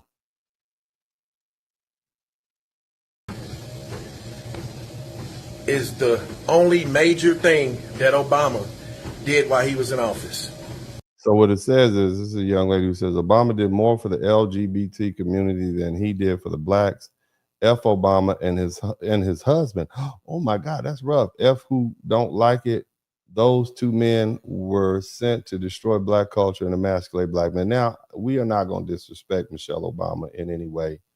That's not cool. Okay, I get what you're saying. I will accept the fact that Obama he did more for the LGBT community than he did for black. That's how black people feel. And you don't have to like it, but there's some truth to that. Don't we wish Barack Obama had done for us as his main supporting constituency as much as Trump has done for his or tried to do for his? That's what we wanted. That's the type of president we wanted. Okay? That's the type of president we wanted. Okay? But apparently, Barack Obama is a cowardice, and he doesn't think that we were worth the political capital.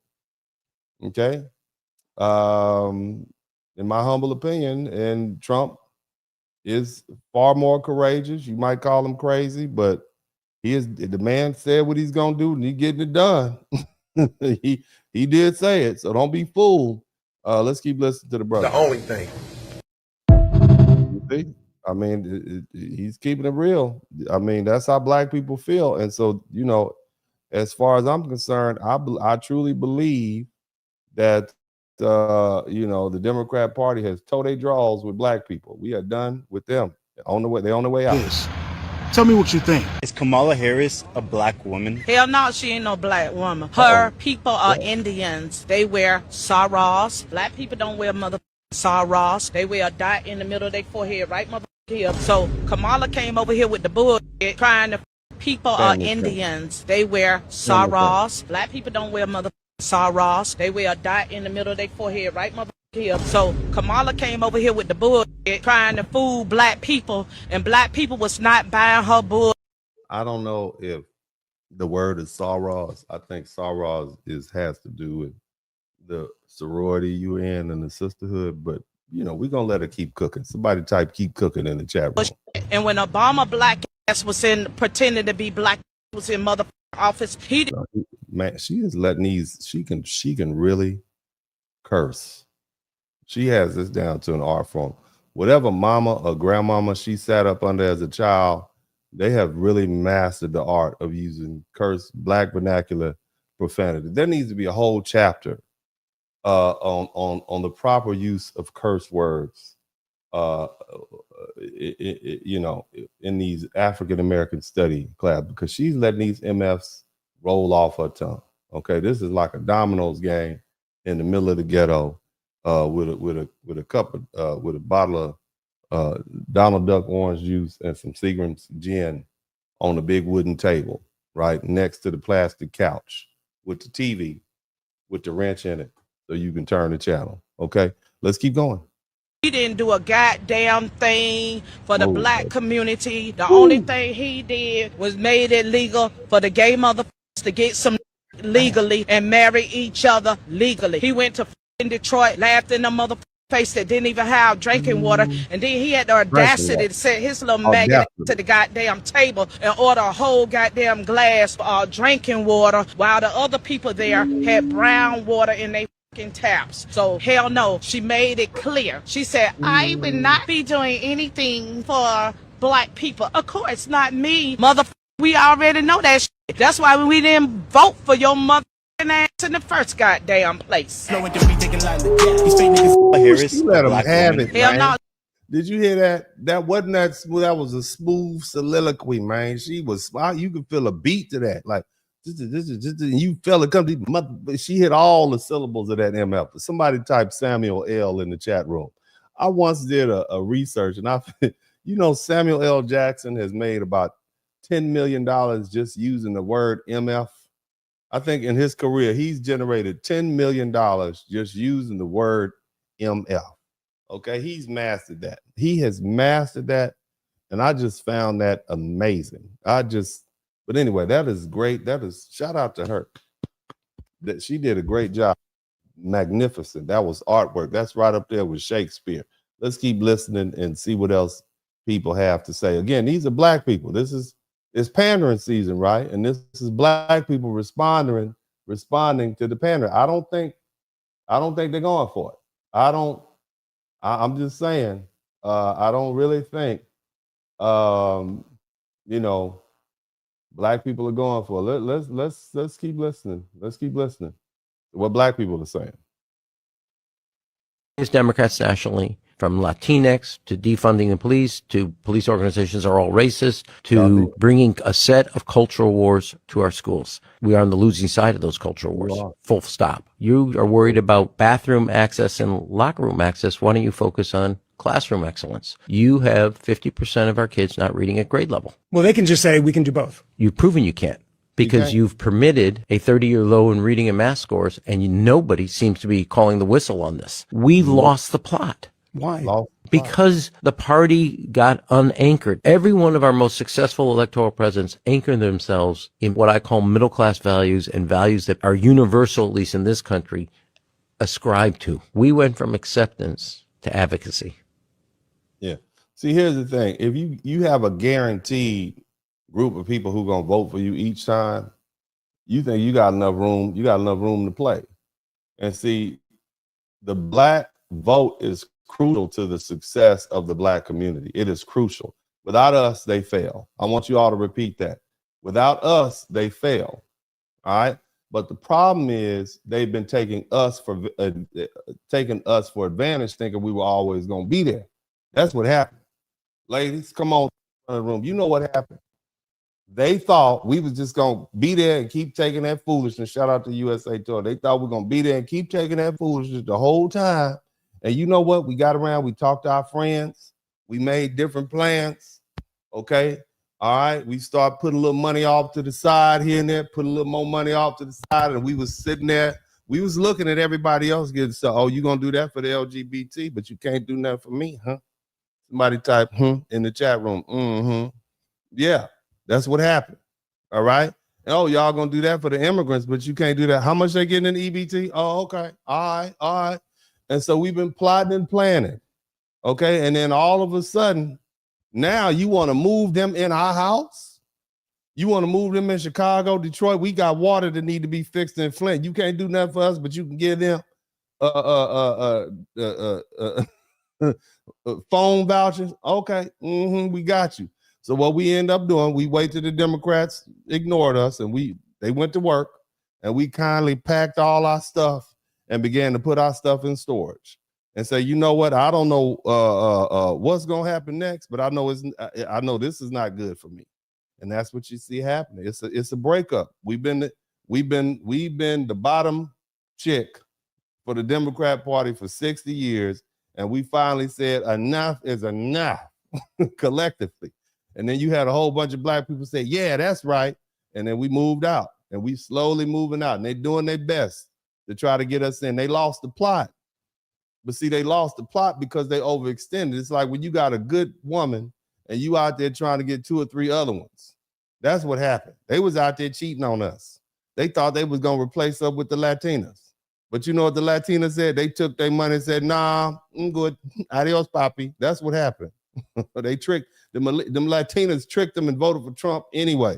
Somebody typed Latinos for Trump. That's what happened. I know y'all don't like the analogy. It's a little too ghetto. Well, you know I'm a little ghetto. I'm a little smidge. Matter of fact, I'm not ghetto. I'm just a little hood. I'm like hood as the front of a car most of the time. Ask my children. They're not like me. They're very suburban. They speak well. You know, they're very highly educated. They're not like me. My wife either. All of them. We don't understand each other. I need some more hood friends so they'll understand where I'm coming from. That's why I come talk to y'all, because I know y'all ghetto and hood too. Shout out to all the hood people with common sense in the chat room. But let's keep listening to what happened. Big difference. And I'll just take one on that I shouldn't.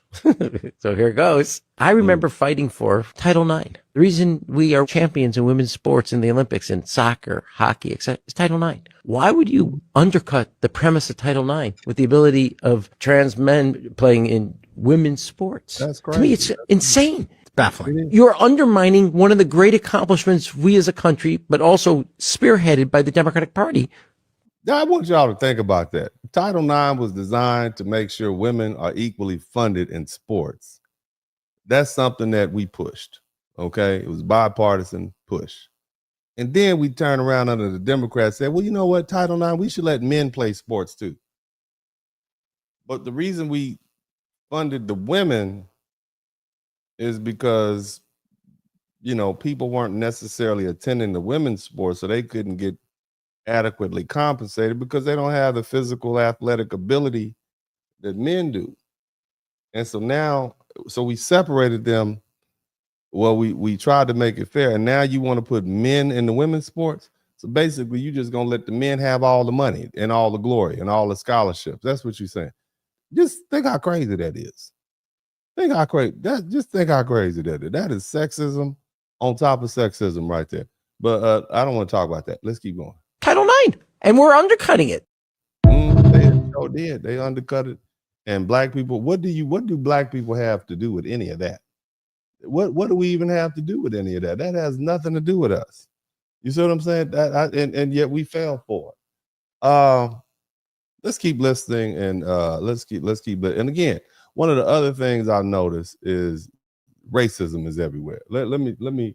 I want y'all to check this out. I found this to be quite interesting. Let me see if I can pull this up. I might have to actually admit that Donald Trump is a racist after seeing this video. I like him too. One thing I like about him, he keeps it real, just like Grandma. I appreciate that because I can trust him because he tells exactly how he feels and what he thinks. Thank God for this president. I am filled, my cup runneth over. Because he allowed his constituents, his people to come to my house to interview me, to talk about the murder of my grandson. It seemed like nobody cared. I'm an advocate for murder. I marched, I rallied, I pulled out other families in the District of Columbia that had murders and did not have answers. Ooh. I felt that was from the answer. She said, ooh, that touched her heart. Her grandson got murdered. You know how you feel about your grandchild. All you grandparents in there, your firstborn grandchild, you done went years and years without having a baby. Ladies especially, years and years without having a baby. You got them crazy kids of yours, you just hope they find somebody to have a baby with. You hope, because, you know, and then you finally get a grandson, and imagine that grandson being murdered. I want you to think about that as a grandparent. I know some of y'all don't have grandchildren, but remember the relationship that you have with your grandmother. That's their opportunity to really shine. Okay, you had to raise them dumb kids you got because they act just like their daddy or their mama. Okay, but your grandkids, first of all, you can pick them up and give them back. So all you get to be the sweetest person that you can be because you don't have to be the disciplinarian per se. You're not raising those kids. Okay.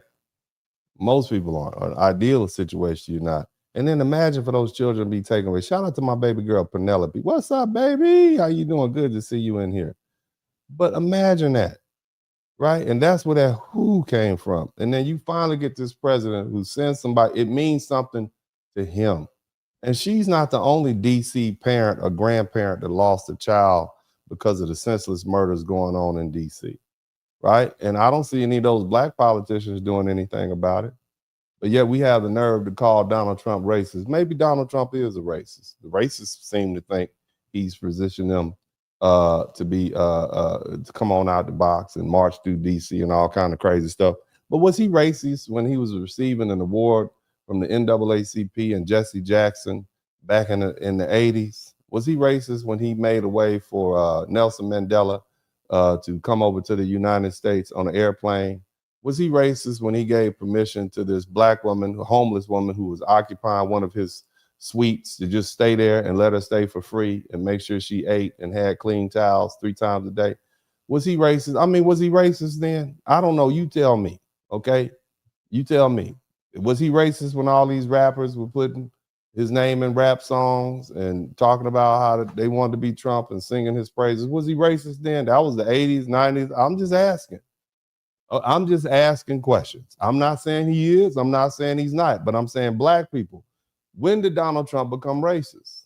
When did Donald Trump become the racist? It seemed like to me he became racist when he found out he was going to vote run for president as a Republican. He wasn't racist when he was on Oprah all those times, was he? Was he racist then?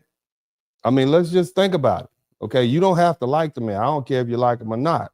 I'm just asking questions. I'm just asking logical questions, and you tell me. Now, if you're upset by me asking you questions that force you to have to rationalize and think and use logic, then that's not a me problem, that's a you problem. That's me forcing you to confront your programming, okay? Because I'm not programmed like that. I see it for what it is. People don't come on this page because they want me to lie to them. If you want me to lie to you, this is not the place for you. I'm going to tell you the truth. Whether we're talking about Carmelo Anthony, whether we're talking about reparations for black people because Africans sold us into slavery, whatever you want to, I'm going to tell you about yourself. It is what it is. You don't have to like what I'm saying. But I think this sort of medicine that I'm throwing out there that I really enjoy, I enjoy causing y'all pain. I do. I really take pleasure in making y'all uncomfortable with the truth. I do. Or making you at least confront your strongly held beliefs. I enjoy doing it. It is a pleasure to me to do that. Okay. It is something about me that just deep down on the inside of me, it makes me happy to make you uncomfortable, hitting you upside the head with the truth. I'm gonna let this grandma keep speaking and telling her story. We left off at whew. All right, let's keep going. We marched, we rallied, and nobody heard me, Democrats. Get mad at me. Until this Republican sent his constituents, his people out there to interview me in my home. Have you ever heard of a thing? Then they invited me twice before Congress to testify for the beautiful bill that's going to change crime in the district. If you kill somebody, okay, you take a life, you do life. Just that simple. I like that. You take a life, you do life. We need some more of that. You take a life, you do that. You do life. If you do a harsh crime, you do harsh time. Just that simple. And then we need National Guard, and which we did years ago. He brought it on. I love him. I don't want to hear nothing you got to say about that racist stuff. And don't be looking at me on the news hating on me because I'm standing up for somebody that deserves to be standing up for. Get off the man's back. Let him do his job. He's doing the right thing. Back up off of him. And Grandma said it. Grandma said it. There you go. There you have it. Sorry to disappoint you, Democrats, but the reality is those of us who are not looking for Donald Trump to be racist can acknowledge that he is not racist, that he does amazing let things. me just ask, was Joe Biden racist?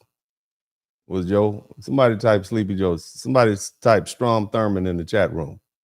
Was Joe Biden racist? Did you think he was racist? He's a clean black. Y'all remember what he said about Barack Obama? He's clean. You remember that? That seems a little racist to me, right? What about Bill Clinton? What old hot boy Bill Clinton? Did you know hot boy Bill Clinton and Sleepy Joe Biden were the ones that came up with the 1994 crime bill and signed it? That's why you hadn't seen your daddy for 15, 20 years. Did you know that? Is that racist? I'm just asking questions. I just want to know. You tell me, okay? You tell me. You let me know, all right? So if you're gonna hold Donald Trump to the racist president, then you also voted for Barack Obama, and we all know that Barack Obama said he ain't gonna do that for black people. I think that anytime you can go in front of a university of black boys, if you go down to the house, if you go to Morehouse and you tell these young black men at Morehouse College that they need to pull their pants up, right? You know, I'm thinking it's not like you came there and paid all their tuitions, Mr. President. You basically use that pulpit, you use that graduation speech to denigrate the highest order of young black men, i.e. Morehouse. Shout out to Morehouse College in Atlanta. That's what President Obama did, but it sounds pretty racist to me. Okay, and I know he's, you know, at least half black, but his father's from Kenya. His mother is a white woman from Kansas. I don't think he has any association or understanding FBA. It is only borrowed. This man was raised overseas somewhere. You see what I'm saying? So that's racist too. That's definitely stereotype. If you get in front of a bunch of black boys and tell them to pull their pants up, that's disrespectful. I would never do that.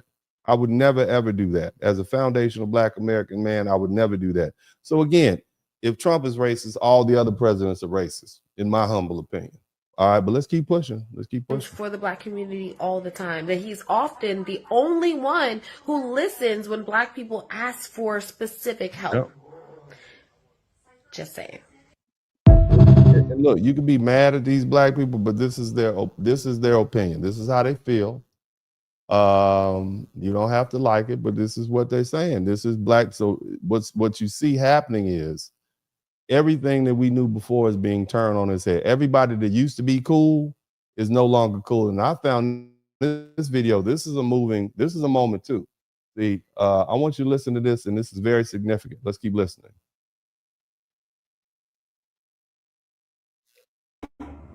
And don't let them talk that shit to the youth either. Family friendly. I'm walking to the gym the other morning, and this dude walks up on me, asks me to buy him a sandwich. I ain't had no cash for me, so I'm like, come on, let's go inside the store, I'll buy it for you. Even proceeded to tell me to get a juice. So as we start getting to rapping, he tell me his name, he tell me he's 44 years old, he living with his mother, he going through it right now. I'm like, damn, it's a shame, you know, I'm giving him my sympathy. Tell him to stay strong, keep going, keep fighting. But then he proceeded to let me know how he backed out the hammer on the nigga the night before. And he telling me the story, and I let him get like 5 more seconds of his story, and I just stopped. I want you to understand that this guy is trying to help a homeless guy eat some food. And he bought him a sandwich, and the guy started talking about just rambling. You know, homeless folk be rambling. So he had to pull a gun. That's what he meant, backed out the hammer on somebody. You homeless and you pulling guns on people, sir. You live with your mom at 44. That's degeneracy. Okay, that means you made some serious errors in your life somewhere. Something happened. But let's keep listening. I want you to hear what this brother started off saying. Don't listen to these old fools. All right, let's keep listening. I was like, my nigga, didn't you just tell me you 44 years old? Wouldn't it be a damn shame? You living with your mother. Why would you put her through that pain? Where she would have to fucking possibly bury you. And he was like, nah, niggas know my gun game. Niggas not gonna play with me. And I was like, yo, bro, that's not how the streets work. You backed out the hammer on the nigga last night and you didn't use it. So what if that nigga feels obligated to come back and do some shit to you today? Man, let me tell you something right now. If you're around grown ass men and they talking that dumb shit, don't let them talk that shit to you. And don't let them talk that shit to the fucking youth. Stop them in their motherfucking tracks. Yeah. Cause like I told you before, nigga, it feels great to what? Breathe, nigga. Yeah. Stop the foolishness and grow the fuck up. All right. So again, one thing I want to point out is that the real sellouts in the black community, the real coons, the real house Negroes, those are the gangsters and the drug dealers. I said it. The real sellouts in the black community, black people, black gangbangers and drug dealers have killed more black people in the United States than died during slavery. Okay? They've killed more black people that died during the lynching. They've killed more black people that died fighting for our freedom during the Civil War. All right. So who are the real sellouts? Who are the real sellouts in the black community? Huh? I'm gonna say it's the drug dealers and the gangbangers. That's who I think. And the people who support them. Those are the real sellouts. And we need and this is what you see happening. We have a fight for the heart and soul of Black America. And a lot of that has to do with the fact that we fell for the Democrat trap, that degeneracy and freebies is synonymous with black, and people are tired of it. Okay. And that's why we have such an anti police belief, even though we are the ones that suffer the most when the police, when the community is running raggedy, because we got a bunch of YNs running there cutting up and acting a fool. Listen to this. Black people who found this lady TikTok, and you in the comments being real disrespectful. Let me give you a perspective real quick. If the rest of the world decided to go against black people, trust me, the people of color will be at the front line ripping your ass apart. You hear me? That means everybody that they kicking out right now will be tearing your ass apart. Now, yeah. So again, this story came about because there was a young black woman who was an ICE agent, and you had black people, oh, you a sellout, you a sellout. What the hell, them people, what you mean? Did you not outlook? Do you not know that these people from these other countries don't like you like that? I don't care whether you're talking about Syria, Palestine, whoever. Arabs started the international, they started the slave trade out of Africa 1,600 years before the white man showed up. I dare say that the white folk got the slave trade idea from the Arabs. Okay. And the reason that you don't have a lot of black people in Saudi Arabia and all those other Arab countries, because they unalived them. They turned the men into eunuchs. In other words, they emasculated them. Okay. And if a woman who often were used as concubines got pregnant, the baby would literally be removed in the most horrible way possible. You understand that? So I'm just saying, okay, I'm just pointing out the fact that these folk don't like it. We already understand that Latinos are dealing with their own internal racism. They have Afro Latinos and white Latinos. Somebody type Argentina. I want you to go ask anybody in the Latin world about how racist Argentina is. They're so racist that the Nazis who fled World War II, they fled to Argentina. You see what, and they were openly invited. All right. And so what I'm trying to help you all understand is that all these people who you say, oh, we down with the brown POC, they don't like you either. That's what you need to understand. They don't like you either. And so if you see this young black lady out there working for ICE, getting that money, speaking of which, I just want y'all to know it's 2 weeks on, 2 weeks off. It's my understanding they give you a $15,000 bonus. And you can call that line, 1-800-DHS-ICE, and get signed up. They still paying, they contract, they got a lot of money out there. ICE is a good, you're not doing anything, you don't want to go to the military, go ahead and join ICE. Okay, go ahead and help out. Help out, get you some money. Nothing, go ahead, get that Dodge Charger, right? You do whatever, you get your little apartment down in Florida, they're gonna move you around. It's gonna be a lot of work coming up soon. There's gonna be a lot of work coming up. All right, if you don't have your permit, I'm sure they'll help you get. They got programs. But anyway, let's let this lady finish explaining her. Now, obviously, a lot of y'all don't know what coon is, because if you did, you would say it when you're in the mirror. Now, if you're not making more than that black ICE agent made, no, they not. Why you talking to this lady? Go fight for them food stamps y'all like to fight for. Let me tell you something. Some of these ICE agents are making enough money that they are propelling themselves into the middle class with this first job. I mean, some of these people are making over $100,000 a year. Imagine 18, 19, 20 years old. You go from make 30, 40,000. You're making $100,000 a year for the next 4 years. You understand? Imagine what that does to you. And here we are talking about, oh, you a sellout. You better get them jobs. You better get those good jobs. Do you know the majority of the ICE agents are Hispanic? The majority of the ICE agents are Hispanic. I did the numbers on this broadcast.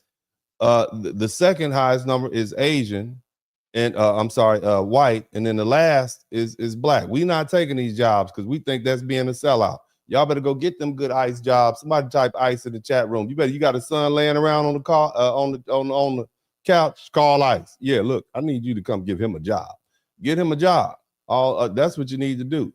Let's keep pushing. Go fight your baby daddy, baby mama. Yeah, but again, this all of this anti-police, shout out to old wise one. That's not cool. You even have police officers who are anti-police. Remember this video? I want you to check this video out. You literally have black people who are anti-law enforcement and who themselves are law enforcement. Again, I know law enforcement is not perfect. That's not what I'm saying. but you can't be law enforcement and be anti-law enforcement, in my opinion. Listen to this. Philadelphia said that ICE is a made-up agency. It's made-up police officers, not real, is what she was saying, basically. And her little punk-ass speech. Who do y'all think she was directing that information to? They think black people dumb. They want black people to get involved and get upset about this ICE shit. So let me educate y'all something, right? ICE is under the Homeland Department. ICE has been around since 9/11. After 9/11, they made ICE. ICE is not fake. Fuck with that mayor of Philly talking about ICE is not fake. ICE is real federal agents. Black people, do not attempt to do what that white bitch did, because you'd have been got shot. I'm sorry, sir, your language is a little rough this morning. He's very passionate about, somebody type passionate in the chat room. Very passionate. Very passionate. Somebody type, look, black people are outraged. Some black people with common sense are outraged. Somebody said, clearly he's from Baltimore. You will not insult this man's authentic Baltimore area accent. Okay, you will not do that.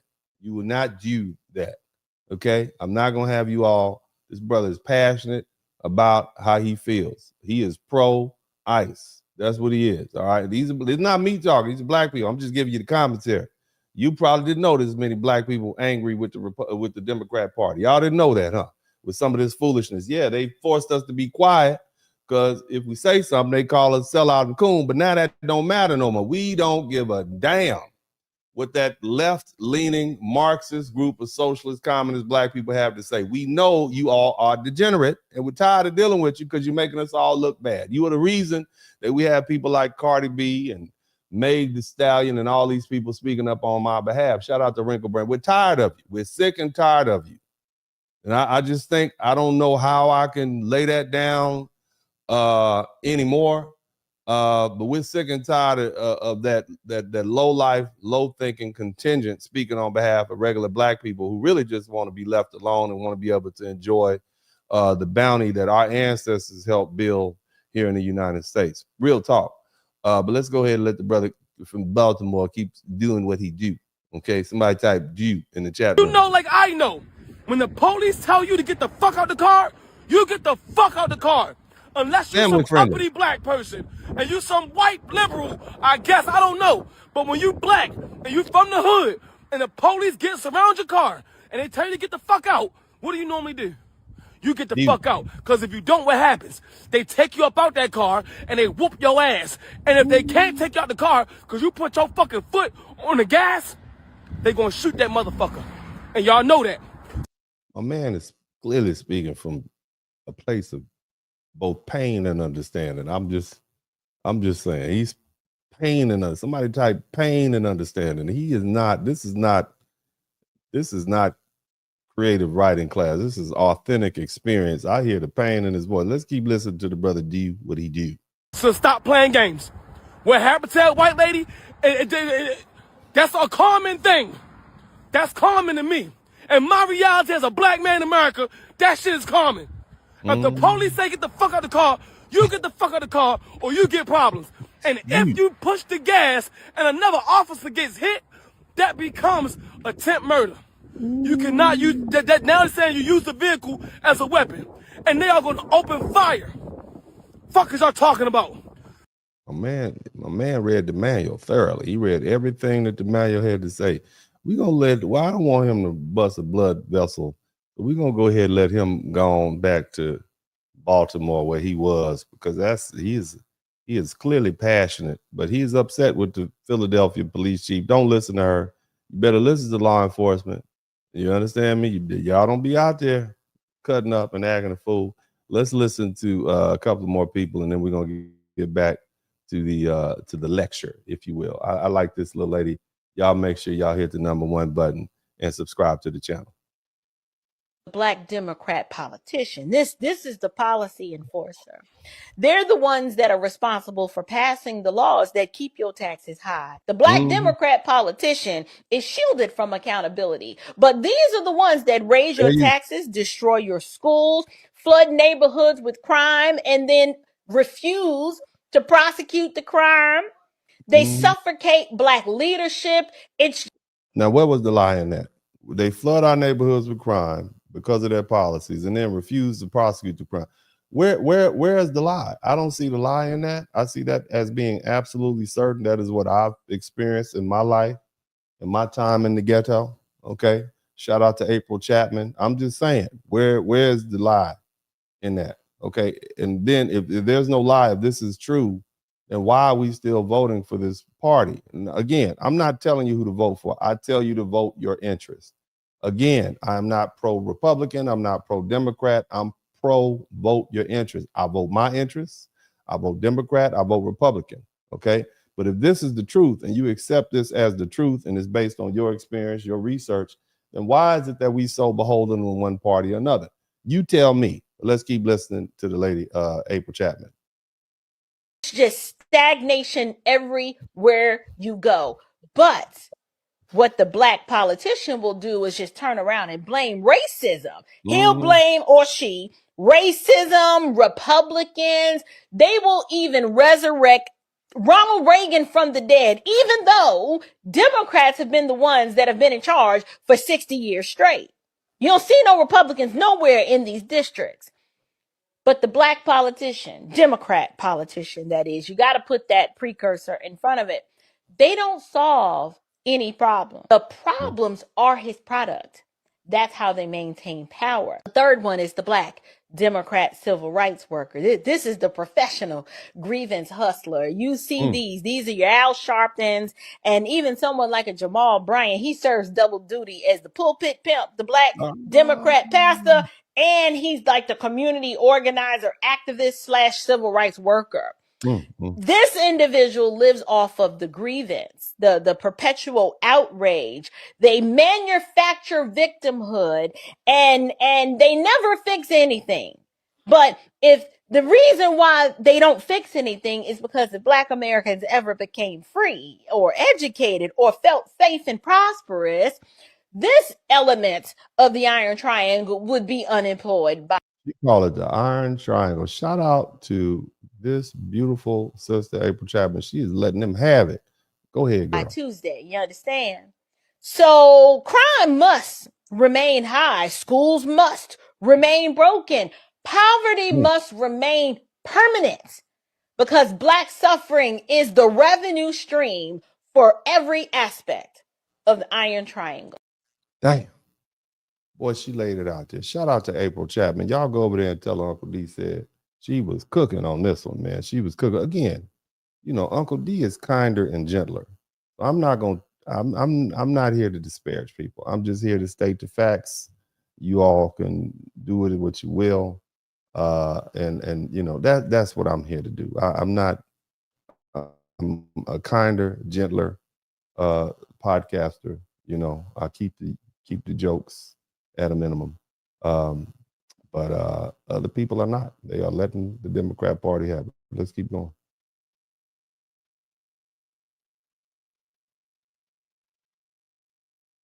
People, they do something that experts call present lower competence, meaning they dumb down their vocabulary and they use words with fewer syllables than when they talk to other white people.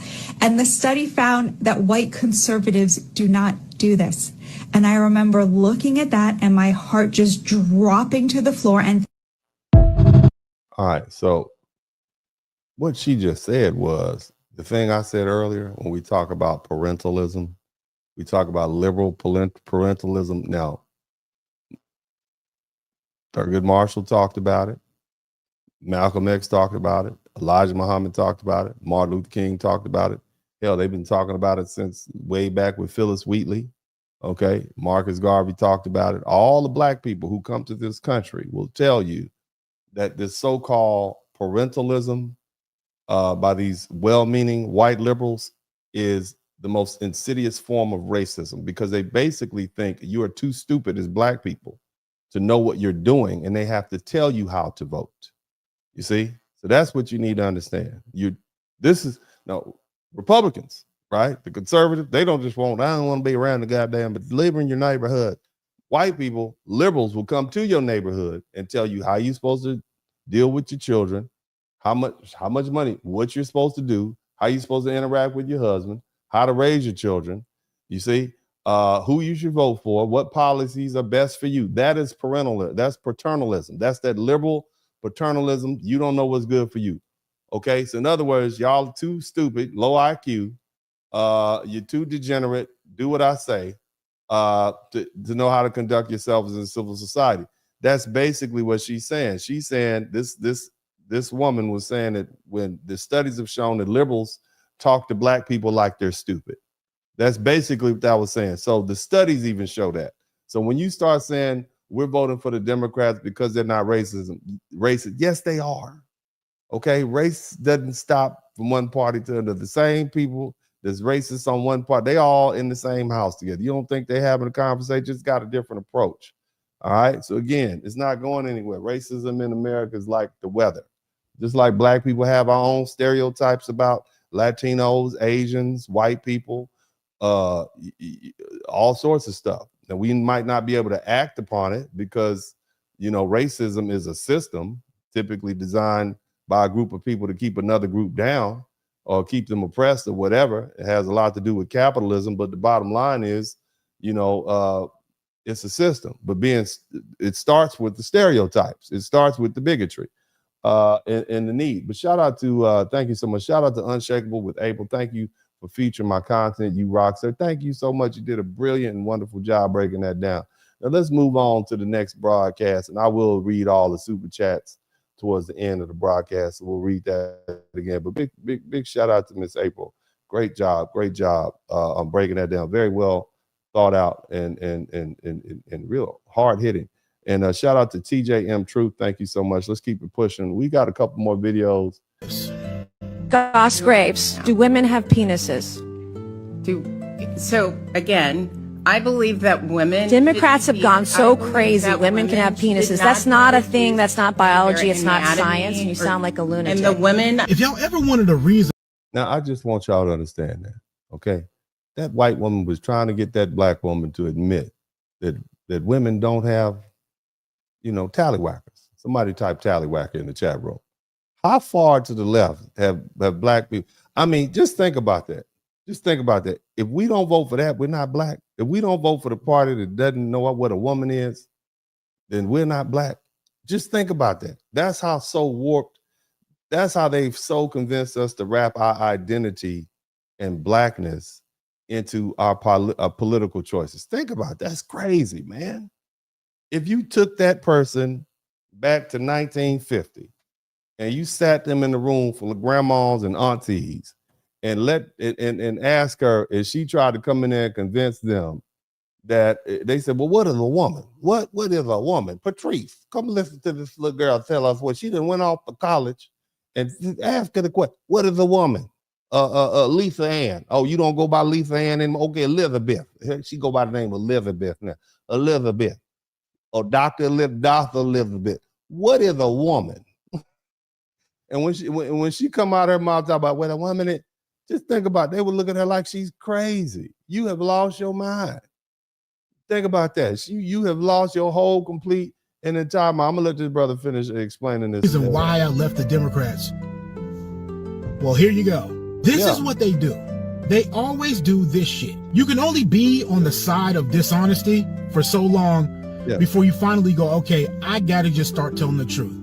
Bro, it's not even dishonesty, but it's crazy, man. That's crazy. You don't know what a woman is? You came out of one. That's what a woman is. Go look at your mama. You don't know? Go look up in there and see. That's a woman right there. That's what she have. See that? That's what you came out of 27, 28, 39, 40 years ago. That's what a woman is right there. Just look right there. Okay? Look up in there. Okay? Might not be as neat and orderly as it used to be when you first came out. You probably messed it up. But look up in there. She don't have a tallywhacker. That's what a woman is. A woman is a person without a tallywhacker. Okay? That was born with a hoo-ha. Somebody type hoo-ha in the chat room. There's hoo-has and there's tallywhackers. Okay? Hoo-has, babies fall out of them. All right? After about 37, 38, 49 weeks, a baby fall out of them. If you go for a walk towards your last weeks, it'll help that baby fall out faster, a lot easier. Okay? Tallywhackers are what put the baby up in there. Somebody type baby batter. Tallywhackers, right? They have baby batter that comes out of there, and they boop, up in the hoo-ha, right? And then about 9 months, 37, 38, 39 months, 40 months, a baby comes out of there. Brand new spanking baby. Now, a little ugly when they come out. You got to clean them off and dust them off a little bit. But after a while, they grow up, their faces unmush, and then you have a baby, okay? A woman is the one with the hoo-ha, okay?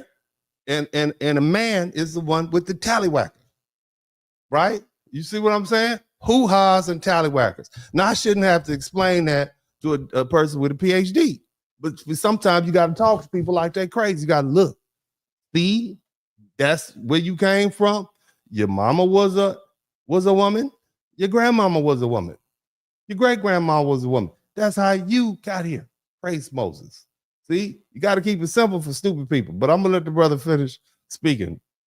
Somebody type Uncle D inappropriate in the chat. Somebody type cancel Uncle D in the chat room. Cancel Uncle D. You're supposed to be a politician who's supposed to be in charge of making decisions that are going to affect all of us. And you can't answer a question as simple as, hey, women have penises, and you just can't answer it. That is why I left Democrats, because they don't give a fuck how wrong it is. They're going to stand on that side. And I'm sorry, but I just can't be like that. She didn't give a damn how much it made her look like an idiot. She was just going to agree with Democrats, not answer their question, dance around. And it's like, yo, at what point are you just going to go, you know what? I got to just be honest. That's why I left Democrats. Black people didn't lead. Look, man, black people didn't lead the Democrats. The Democrats left black people. Y'all just went too crazy. That's just crazy as hell. You can't say all that craziness, man. That's just crazy to us, man. But anyway, let my girl come back in a minute. Y'all remember this lady? She came back early. I'm gonna let her play a little bit, and then we're gonna get to the main lesson. Shout out to everybody on Martha. Hey, Savannah. Did you hear what happened? With them, child. Say we got somebody else that's gonna be on our side. I do declare. He got a strong name, powerful name. His name Gavin Newsom. That's right. He was talking to a bunch of niggers the other day, and he said he just like us. He can't read nor write either. Yeah. That's what he said. Show up, yeah. And if he gets in there, we might have somebody that can do more things for us. He might get us a big house. If he what you say, now is it that good for you? Don't you talk like that. Oh, Overseer Obama might hear you. And you know he's don't want us to have the things that the rest of the overseers have. Oh man! So she talk about she talk about Gavin Newsom. Gavin Newsom got his silly self on somebody's stage and says something about he's dumb like us, or he's like us. I got a horrible. I did horrible on the SAT. I'm just like you all. So you think we stupid? Again, that's the paternalism. That's the paternalism right there. Okay, he thinks we're stupid. This is who y'all want to vote for, right? Gavin Newsom, that's going to be your president. All you black folk is going to vote blue no matter who your president's going to be. Gavin, your neighborhood is going to look just like Hope Street in Los Angeles, California. I want all of you all, before you vote for Gavin Newsom, I want you to spend your money, get your Southwest Airlines ticket. Okay, make sure you upgrade so you can get in the first 15 seats. Okay, otherwise you're going to be way in the back. You're going to have two fat people, one on one side. It's going to be uncomfortable. And I know Spirit Airlines has gone out of, y'all done ran Spirit Airlines out of business. Okay, all that fighting and carrying on Spirit Air, y'all done ran them out of business. So you're not going to be able to make that trip to Puerto Rico. But you can still go to California. I want you to go to Hope Street. Okay, go to Hope Street, and you will see what America will look like if Gavin Newsom becomes the president of the United States. Hope Street. Y'all go to Hope Street. Write it down. Hope. Spell it out. Hope. Use your word. H-O-P Street. And if you do that, okay, if you do that, then you understand why folk with good sense are leaving California. I'm gonna let this lady finish cooking. If you go around there and tell Big Massa what he heard you say, then, you know, if they don't like what you say, they got a way of making sure don't nobody hear you no more. I knows it. You got to be careful. Yeah. Now, Martha, you get on away from around here with that kind of foolish talk. Now, go on, now get. I love you here, but you just can't say stuff like that. Not around here. No. Come on around the back later after the sun and sit all the way, and we can talk more about it. All right. She is funny. Love you, man. I love you here. All right, child. Yes, indeed. Go down, Moses. Wait. But this is how Democrats look to to black people who just said, nah, I'm not 100% tied to that. That's how Democrats look. Now, you all know this gentleman. I'm gonna let this gentleman speak. You know, the good doctor is in the house. The good doctor has something to say. I want y'all to listen to this, man. Then we go get to what we're doing. Specifically remember Kamala Harris, and it's on YouTube. You can go and look right now. And this is where she lost me. She said, I ain't gonna sit up here and tell you I'm gonna do something specifically for black people. She said that out her mouth. I'm saying it one more time. She said, I'm not gonna sit up here and this is quote unquote, I'm not gonna sit up here and tell you I'm gonna do anything specifically for black people. What I do is gonna be for all people. That's what Kamala Harris said. Kamala Harris said she can't do nothing specifically for us. I was done with it. Somebody type specifically. He got like 4 or 5 syllables in there. That's specifically. That's what she says. Because she's doing something, they was doing things specifically for immigrants. They had plans specifically. Somebody say specifically. Specifically for illegal immigrants. They said they ain't no trouble, they ain't no bother. Ain't no problem. But they can't do nothing specifically for us. Nope. Hey, brother, you right. And again, black people are waking up, man. It is what it is. You can't really get around that. Somebody type specifically.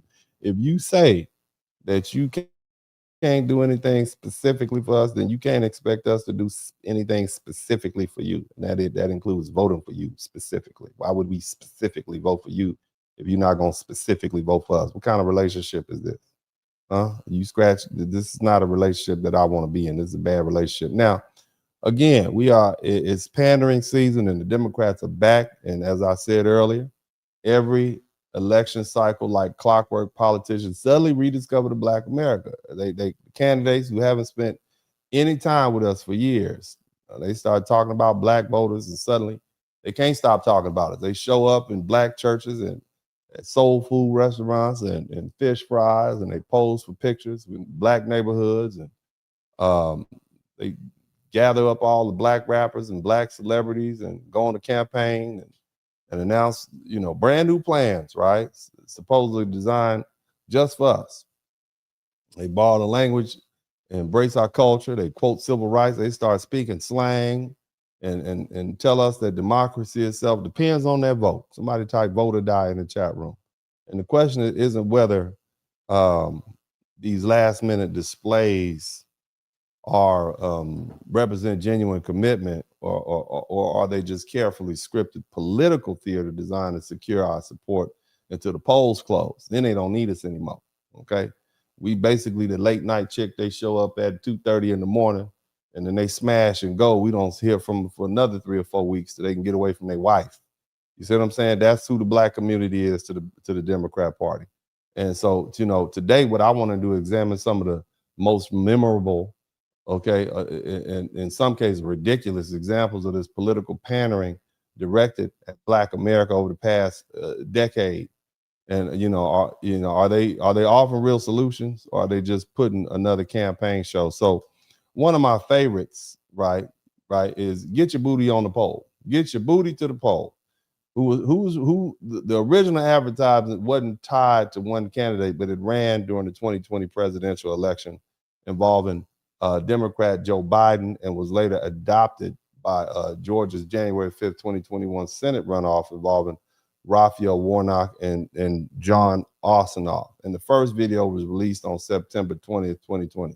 Okay. Now, what did this video have in it? Okay, I want y'all we're going to break this down from a real scientific perspective. They had strip dancers, exotic dancers, performing on poles, encouraging black men to vote.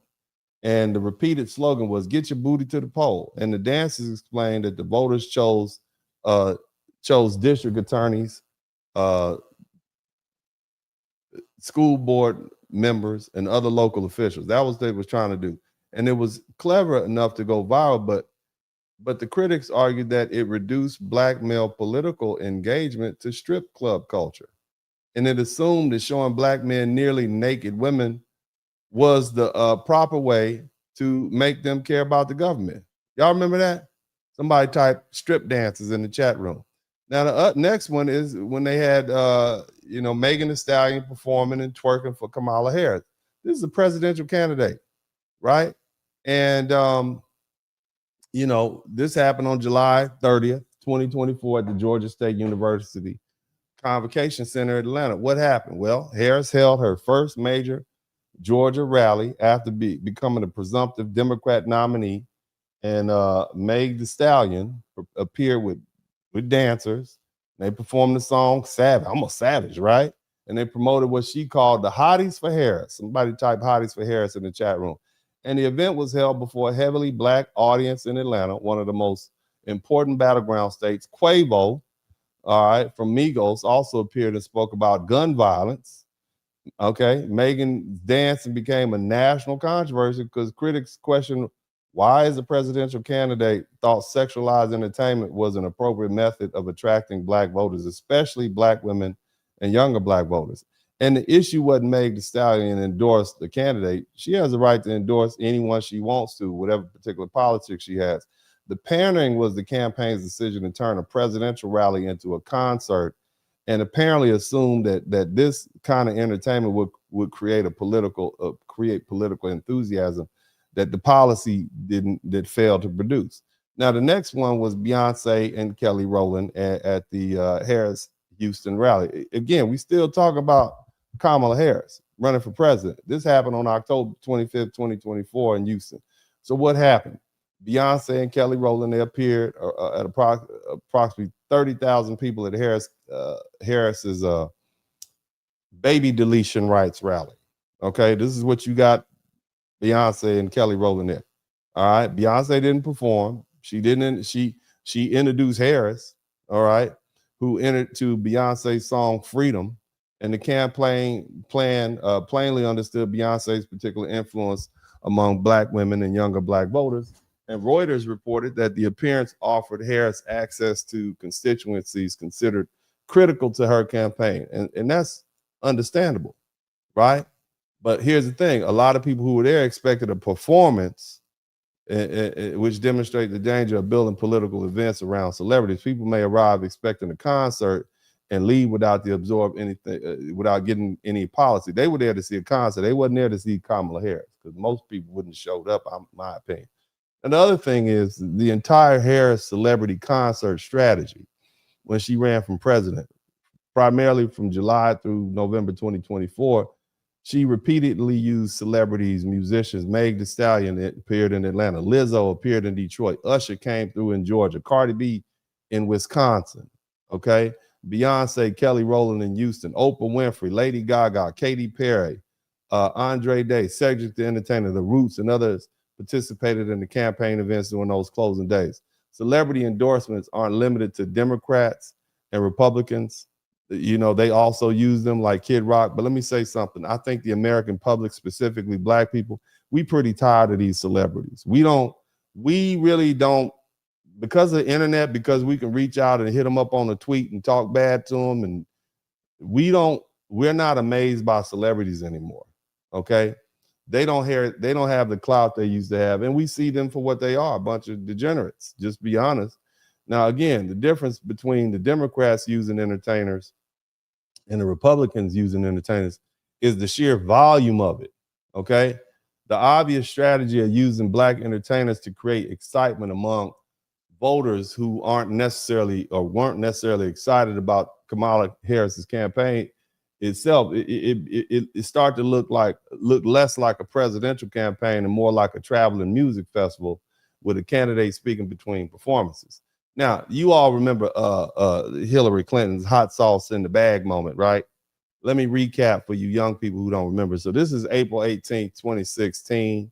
She was running for president, and she appeared on the Breakfast Club in New York. And this is one day before the New York Democratic primary. And so Hillary Clinton said she carried hot sauce in her purse. Did y'all really believe that? How many of you all really believe that this New England girl, young lady, okay, carried hot sauce? But nevertheless, she said it, okay? And in the statement, it immediately reminded listeners of the Beyonce lyric, "I got hot sauce in my bag, swag." And that's from the song Formation. And some of y'all might not remember, Beyonce used to be one of the biggest artists in America. Now she's a mom and she's married. She's Jay-Z's wife. But the bottom line is Charlemagne, not the God, directly warned Clinton that people would accuse her of pandering to black voters. And she said, is it working?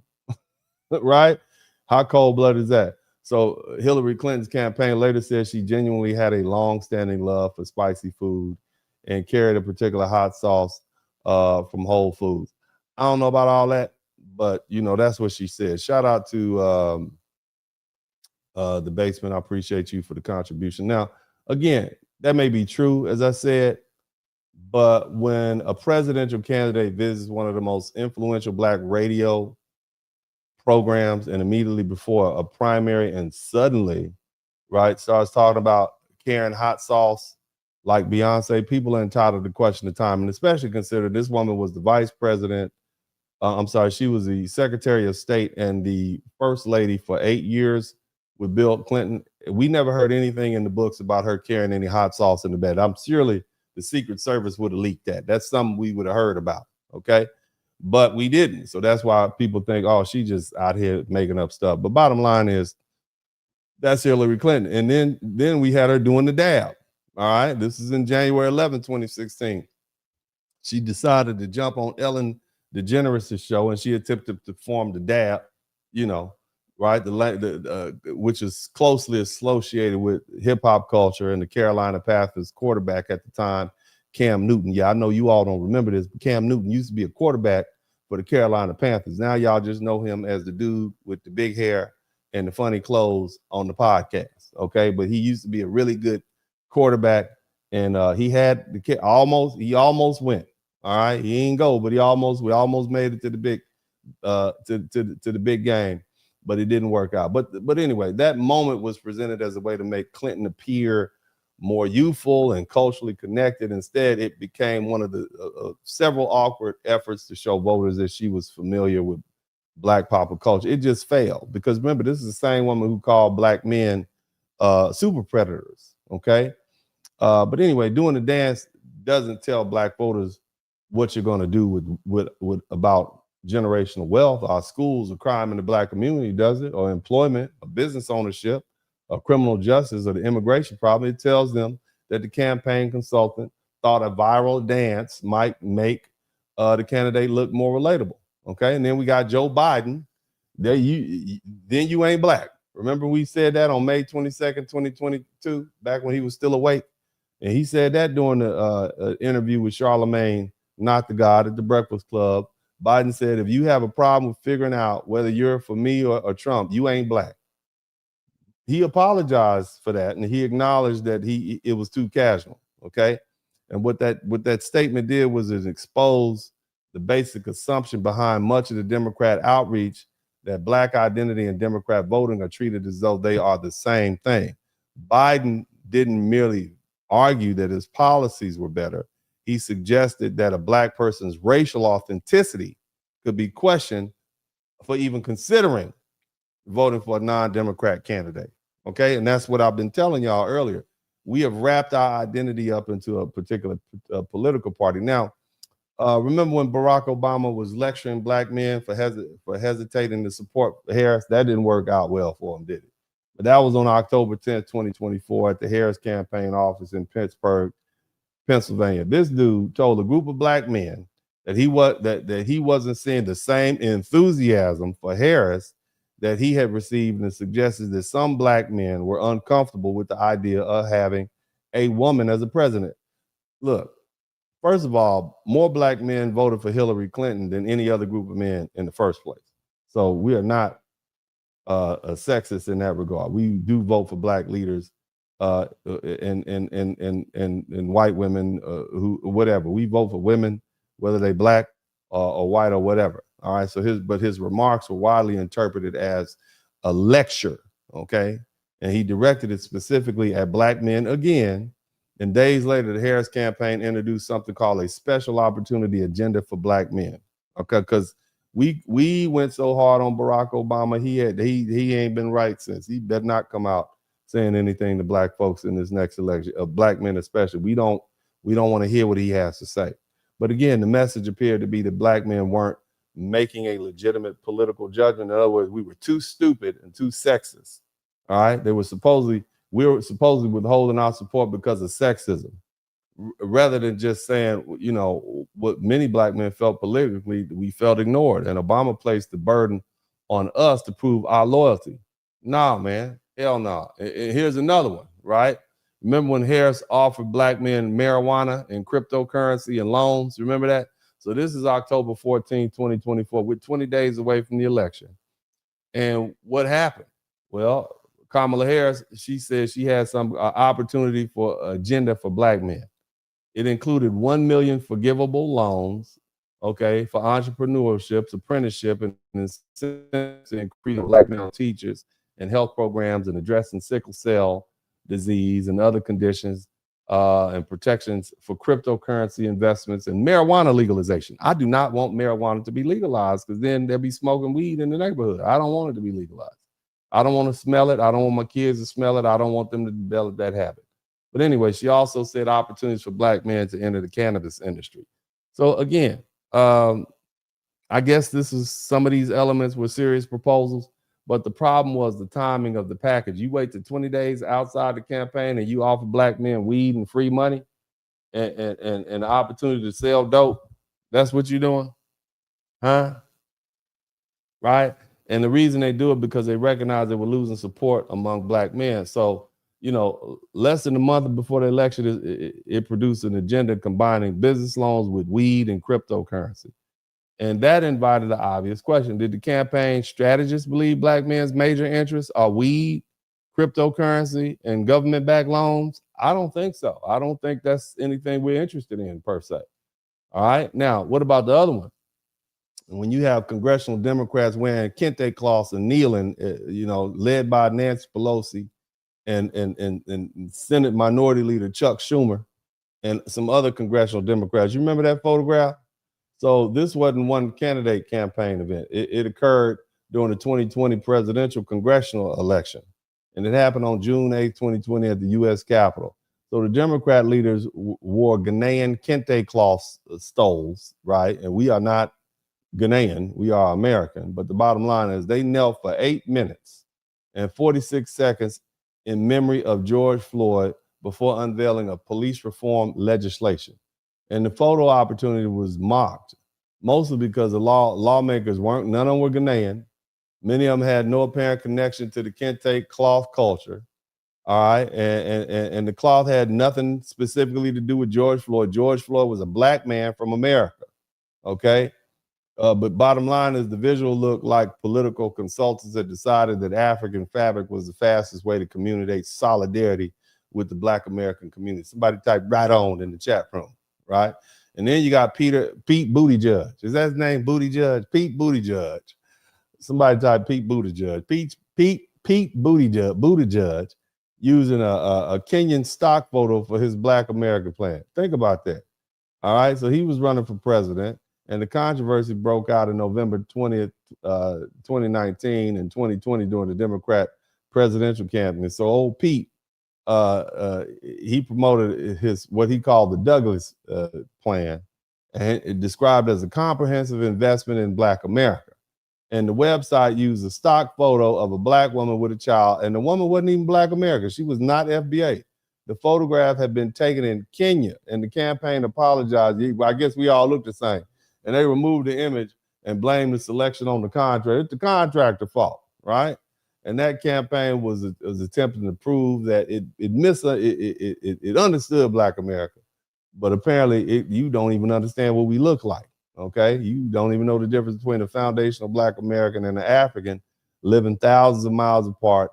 It was racial symbolism without a basic attention to who actually was on the picture. All right. And then another one from Buttigieg, all right? He was running for 2019 as the president. And what he did was, his campaign released a list suggesting that hundreds of Black South Carolinians supported his Douglas plan. And several people named in the list said they hadn't endorsed Buttigieg. They did not endorse Buttigieg. And some of the people said they approved only a portion of the policy or had never agreed to have their names publicly presented as supporters. And the controversy was particularly damaging because Buttigieg, was polling near zero amongst black South Carolina voters. Okay. And nothing says authentic black outreach quite like announcing black support that the supposed supporters never gave you. You understand what I'm saying? So now let's move on. Okay, this is all the shenanigans, the pandering. Did somebody type pandering just so we can catch up? Pandering. This is the pandering that they're doing. And again, I don't tell you who to vote for. Vote your interest. Okay, that's what I'm saying. Now, what about the 21 presidential candidates descending on Clyburn's fish fry? All right, now Senator Jim Clyburn, right? He always has his fish fry, right? Joe Biden showed up, Kamala Harris, Bernie Sanders, Elizabeth Warren, Cory Booker. Of course, Buttigieg was there, old Pete Buttigieg, and most of the 2020 Democratic presidential campaign. And they came down there in hot June 21st, 2019, first day of summer in Columbus, South Carolina. 21 Democrat presidential candidates attending Congressman Jim Clyburn's world famous fish fry. Somebody type fish fry. Somebody type catfish in the chat room. All right. And black voters made up majority of the South Carolina Democrat primary electorate. And the candidates treated that event as a mandatory stop. You know how much they had? 4,400 pounds of catfish. Okay, 6,600 slices of white bread. Somebody type white bread and catfish. Oh, I bet their cholesterol level was high, but they were constipated for days after that. But anyway, you know that white bread get in you and get you stuck. You better get you some Malanta. That white bread. You can't eat that white bread when you get older. You know your body don't process that processed wheat. You better cut that out. All that fried catfish and white bread, that's going to get you clogged up in there. You see what I'm saying? But anyway, all 21 of them candidates, they came down there. They had matching fish fry shirts on. You understand what I'm saying? They had the matching catfish, the little smiling catfish on their shirt, man. You know, the ridiculous part was watching almost the entire presidential field descend on one fish fry at the same time because every campaign has suddenly decided it needed to get a photograph eating catfish around black people. Just think about that. I want y'all to think about that, man. Isn't that ridiculous? To be more careful. But anyway, and then Michelle Obama, vote then. You remember when she said, vote then eat fried chicken? Remember that? I want to remember this. This is so Democrat candidates during the 2014 midterm. This is November 2014. Michelle Obama appeared on News One Now with Roland Martin to encourage the black turnout. And during a lighter exchange, Roland Martin asked whether people could eat fried chicken after voting. I want you to think about that. Look at the shenanigans there. Can you eat fried chicken after the voting? After you vote? And Michelle Obama said they could eat fried chicken after they voted. And the remark grew out of joking about her healthy eating campaign. So it wasn't simply Michelle Obama announcing that black people should be bribed with chicken. Nevertheless, okay, we understand that watermelon, fried chicken, and catfish and all that stuff, it evokes these stereotypical views of black people. So the combination of black targeted voter appeal and fried chicken basket, it produced the immediate criticism that you would expect in the headlines. All right, and that's another good example of why context matters. It was a joke, but it also shows how routinely political outreach to black people gets wrapped up in food stereotype. What if you say, hey, yeah, I'm gonna go down here and to the border and we're gonna serve tacos and enchiladas to all these Mexicans, right? We're gonna give them some tacos and enchiladas and we're gonna get them to vote. This just sounds racist, sounds stereotypical, okay? Why don't you give them some steaks? How about some bone-in ribeyes? How about that? Okay, can't do that. That doesn't send the message that you want. It does not show that you are down with the heritage. But they don't try that on those other races. They just do it to black people. They try to play us. But anyway, the Democrat presidential hopefuls in multiple elections have done this. Usually the president, every presidential primary cycle, especially in 2019, and again as a prospect in 2028, candidates began appearing around by 2025, 2026. Look, they back at that Clyburn fish fry. It's become a ritual for national. I mean, just think about that. The Clyburn's fish fry, seeking access to South Carolina's heavily black Democratic electorate, and the candidates appear to eat fish. They pose for pictures. They praised Clyburn in an attempt to demonstrate their connection to black Southern voters in 2025 and more likely in 2026 and 2028. You know, you had Governor Westmore and Minnesota Governor Tim Walz. They came down there to South Carolina to eat some fried fish. And after the party began rebuilding after 2024, again, there's nothing wrong with attending a legitimate community event and pandering and becomes, but see, the pandering becomes too obvious when the politicians show up every 4 years and take photographs with a paper plate. You know that paper, you got to get at least two. Gotta get at least, because that grease gonna go through that chicken unless they put that fried chicken on some bounty and let the grease drain out. But most people just take it right off there and put it right in there. Now you got a greasy fried chicken plate and then your hands greasy. Okay, and then you feel like it take the rest of the day to get that grease off your hand unless you got some good soap. Get some of that Ivory or some of that soap that those plumbers use to get that grease off. Okay, depending on the type of grease you need. Can't get that Wesson. All right, that Wesson, that don't give you, that's gonna give you gas. What you need is that good grease, that stuff that turns white. Okay, that lard. You need that lard. That's what you need. That lard come right off. It's biodegradable. Somebody type biodegradable in the chat room. That lard that your grandma used to keep on the stove, and you be like, Grandma, you about to cook with that? That got like chicken giblets in it. She take a scoop of that, put it right in that black skillet and fry that chicken up. Okay, and you better make sure your grease is hot, because if you start trying to fry your chicken and your grease is not hot, then you know your chicken gonna come out soggy. The crust is gonna be mushy and soggy, and it's not gonna be cooked all the way on the inside. Now you can ask me a lot of questions about how I know so much about fried chicken, and I will tell you that I attended Grambling State University in North Louisiana. Okay, somebody type GSU. It is the blackest black college that ever existed in America, and it is in the middle of nowhere. We are in a place called Lincoln Parish. Okay, running down the street, they got Martin Luther King Boulevard. Okay, so you know it is the blackest black college. So you're gonna learn how to fry chicken. So I perfected my chicken frying artistry at Grambling. I didn't learn as a young man. I learned all the stuff. I learned how to cook cornbread, collard greens, everything. It was a black cultural exchange. Okay, but nevertheless, I done got off subject. My bad. I apologize for you all. But anyway, I can talk. I need to start a broadcast on cooking recipes. That's what I need to start, because some of y'all can't cook. I know how to cook etouffee, cornbread, turkey. I don't bake. I'm not a baker. I don't do baking, but I'd fry up some stuff and I could barbecue with the best. But anyway, let me get back to it. So anyway, let's move on to James Tallarico. You know, James Tallarico, he went in a nearly empty soul food restaurant. James Tallarico.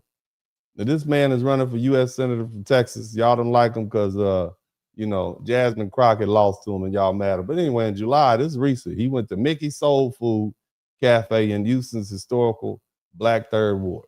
Okay. Now, Tallarico, now, just so y'all don't, I know we shouldn't say this, but they closed down, they closed down a couple of soul food restaurants, so he had to hunt this one down. You know, the one that was in what's that movie that they filmed with Jada Pinkett? What's the name? What's the name of that movie? Jada Pinkett was in that movie, and it was in Houston, and she was in it. And what's the name of that movie? I can't remember the name of that movie from back in the day. But anyway, you know, the Jada Pinkett movie, Soul Food Restaurant, they closed that down. Okay. And then there was another one off of Southmore and Alameda. They closed that down. So he had to go to Mickey's. He had to go to Mickey's Soul Food. I understand what you're doing. You had to find one to go to. But anyway, Tallarico, this Democrat senator nominee running for against Republican Ken Paxton, he went down to this black-owned soul food restaurant. He ordered smothered chicken, some side dishes, and some dessert with the Democrat state representative Ron Reynolds, and he took photographs. But the lunchtime crowd had already left, so you're in there by yourself, you know. And the event reportedly included only a handful of local people. They had to really go get some people off the street. Come on in, get some free food. We'll pay for it.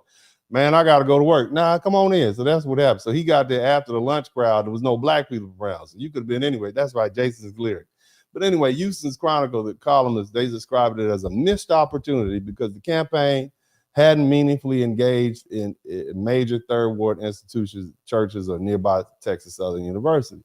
And it was almost a perfect picture of what superficial outreach looks like. Walked into an empty soul food restaurant, ordered some smothered chicken, take some pictures with a black politician and call it an engagement with the black community when you got the damn TSU right down the street, okay? Now, the other thing is, when we talk about black churches, they like the mandatory campaign stop. Hillary Clinton, Joe Biden, Kamala Harris, Pete Buttigieg, Michael Bloomberg, and all the numerous other Democrats, okay? Whatever position, whether it's presidential, statewide, Congress seat, we've seen it happen since 2016, 2020, 2024, pretty much every election cycle. The candidates show up at a black church right before the primary or the general election. They sit near the pulpit, okay? So they can be seen, they clap with that, look at the smile. Everybody put your fake smile on. You see what I'm saying? They put their fake smile on, they clap for the choir, they quote the scripture, they misquote the scripture, they praise the civil rights history, and they receive introductions from these influential pastors right before the collection plate, okay? Right before, because they want to make sure they contribute too. So you can't let the politicians leave. You got to send that first round of offerings out and then that after round, okay? So that, but you got to get that after round before they listen. You get money from them 2 times. Put the check in there. Don't just don't thump it when it go by. Put some money in there. But the bottom line is, after the election, many of those politicians, they don't even come back to those churches again, okay? So the black churches have a real legitimate political role because they essential institutions during segregation and civil rights, and black people still look up to those churches with reverence, okay? But the pandering occurs when candidates treat the church as a ready-made campaign set stop rather than a community whose members have specific policy demands. Now, the rappers as political translators for black community. Bill Clinton did it, Barack did it, Hillary Clinton, Joe Biden, Kamala Harris, and it especially became prominent between 2008 and 2024.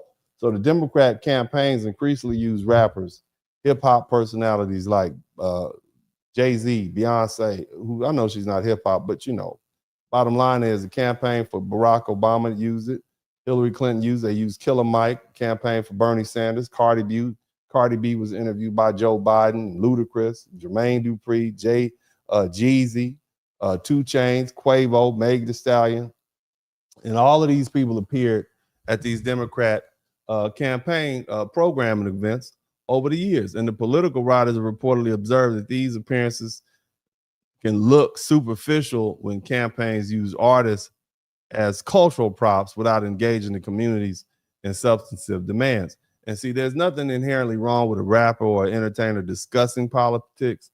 The insult comes when campaigns act as though a rapper is required to translate government policy to black adults, or that a concert can substitute for an economic program. Now, the larger pattern, okay? Now, you want to take all this together. These examples show that the same recurring formula. As election day approaches, Democrat candidates visit the Breakfast Club. They appear at black churches. They discover soul food restaurants. They attend fish fries. They stand beside rappers. They borrow black slang. They dance badly. They wear African cloth. They announce a plan with the word black as the title, even though they'll flip the script and call it people of color later on. They tell black voters that democracy itself depends on their turnout. And then the election ends. And the celebrities go home. The kente cloth goes back into storage. The fish fry shirts disappear. The campaign office in the black neighborhood closes down. The candidate stops visiting the barbershops. The same voters who were called the backbone of democracy are expected to wait quietly until the next election, right? And see, now some of you may say, well, you know, why aren't you spending all this time on the Republicans? I told you before, we don't vote for them people. It don't matter. We don't vote for them. So they don't come dealing with us like that. But the bottom line is, family, this is where we are. And it is pandering season, okay? It is pandering season. And you got to be aware that these are the games that are afoot. Now, I want to take the time to read the super chats, and I have some more to say. And I want to thank the people who contribute to the super chat, the Cash App, and the PayPal. And again, you see my information at the top. I've had a lot of people call my office talking about they got criminal matters since y'all saw me discussing the Carmelo Anthony case with my good friend Willie D. Shout out to Willie D. I appreciate the brother. Passionate, he gave a passionate response. He gave me a lot to work with, so shout out to him. But you know, if you've been involved in a car accident, you can call me. Don't call me for anything else. I don't do family law. I don't do anything else. My practice is 100% focused on car accidents. That's what my law practice is geared for. You can call me at 866-LAW-BIG. That's toll free, 866-LAW-BIG. And you know, we'll keep it pushing from there. Bottom line is, look, shout out to Blue Baggins. Kamala just gave us her permission to ask for tangibles for our vote. That's gracious of her. I think, yeah, I mean, isn't that amazing that she's been listening to us yahoos on the internet that they ignored, talking about tangibles and reparation, and she jumped in front of it and told us, oh yeah, you get my permission. That's what they teach you in leadership class. You figure out which way people want to go, and then you hop in front of them and lead them in that direction till you can lead them back into the way you want them to go. That's pretty much how that works. Okay, that's pretty much how that works. So that's textbook leadership class 101. But bottom line is, it's not gonna work. We didn't ask her for permission. We don't need her permission, and we're gonna keep doing what we're doing. Shout out for the collection plate. Thank you so much, Kyle Morton. I appreciate you for your time. Also, USA Toilet says the following. Let's see if we can read this.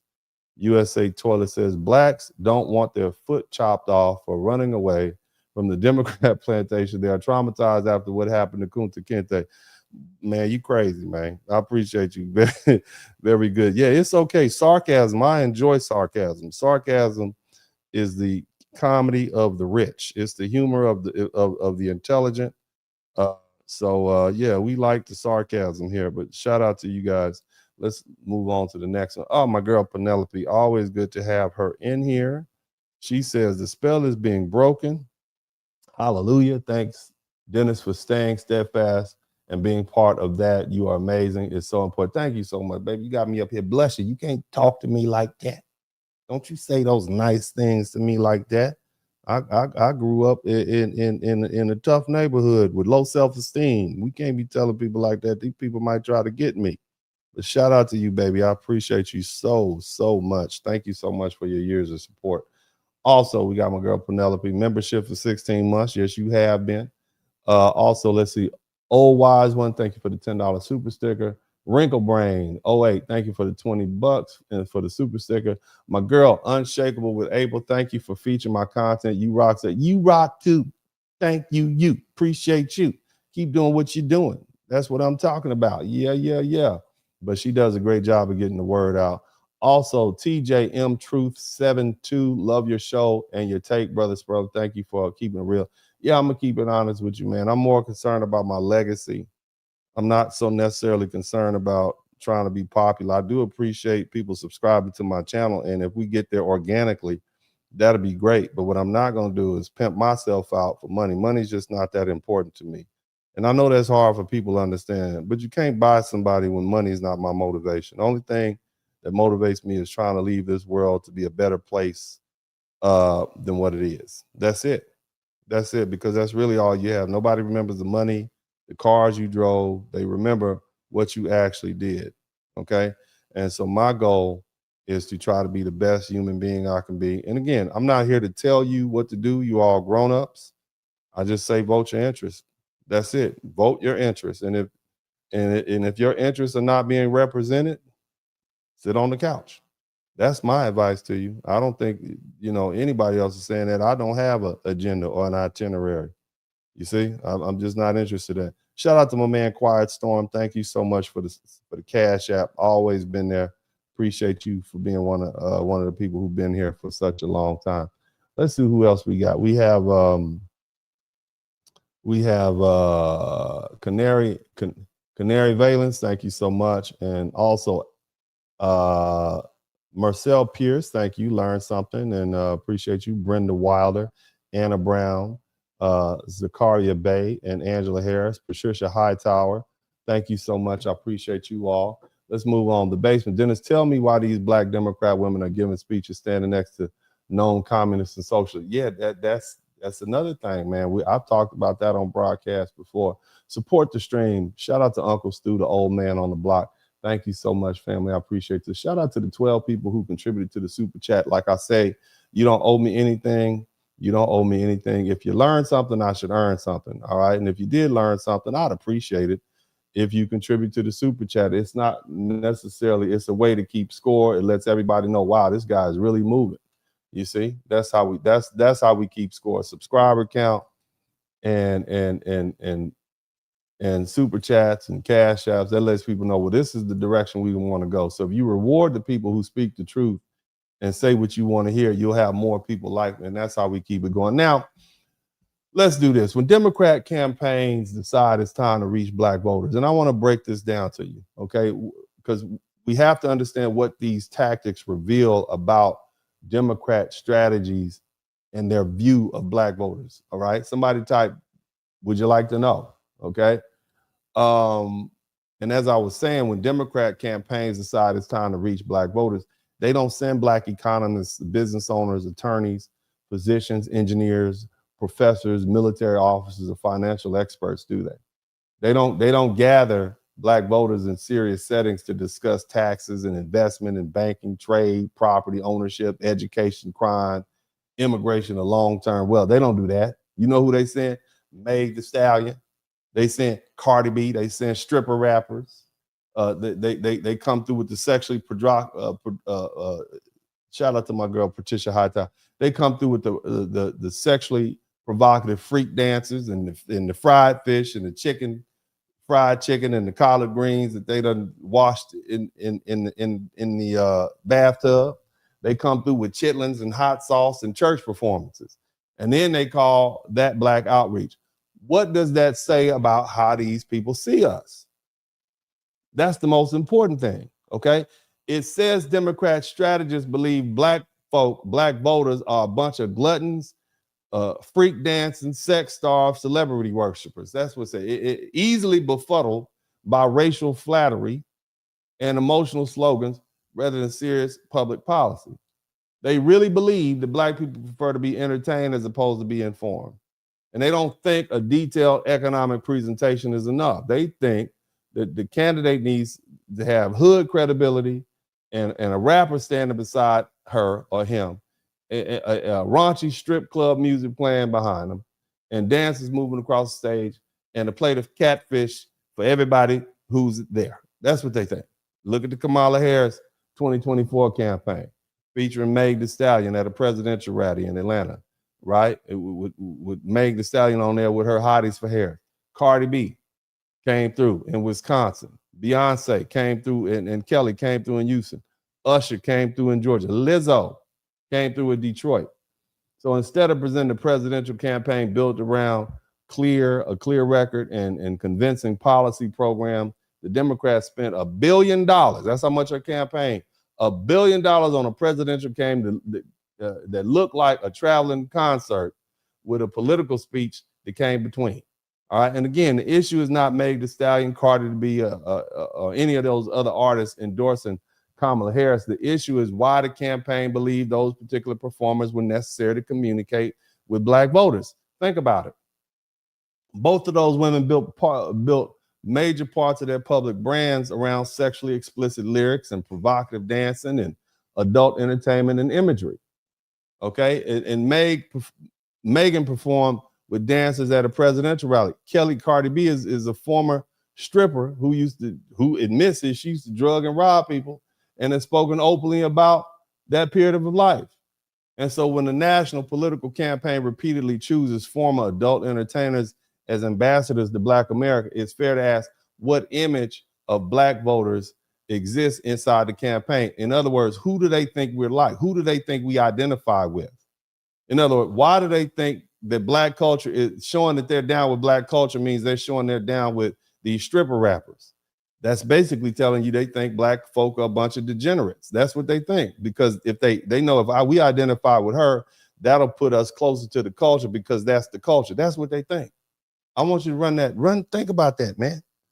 Okay, and this is where you get stuff like get your booty on the poll, a voter turnout advertisement aimed largely at black men which featured more strippers and dancing and polls discussing prosecutors, sheriffs, school boards, and local elections. Think about the assumption behind that. Somebody concluded that black men wouldn't pay attention to a serious discussion about the government unless strippers were placed on the screen.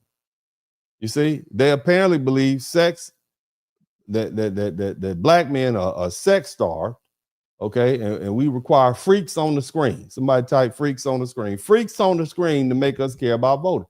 That's not respect. That is a racial stereotype dressed up like political outreach. And the food is revealing also. Every election cycle, you got these Democrats suddenly discover buckets of fried chicken and fried catfish plates and barbecue and collard greens and cornbread, hot sauce and pig feet and chitlins.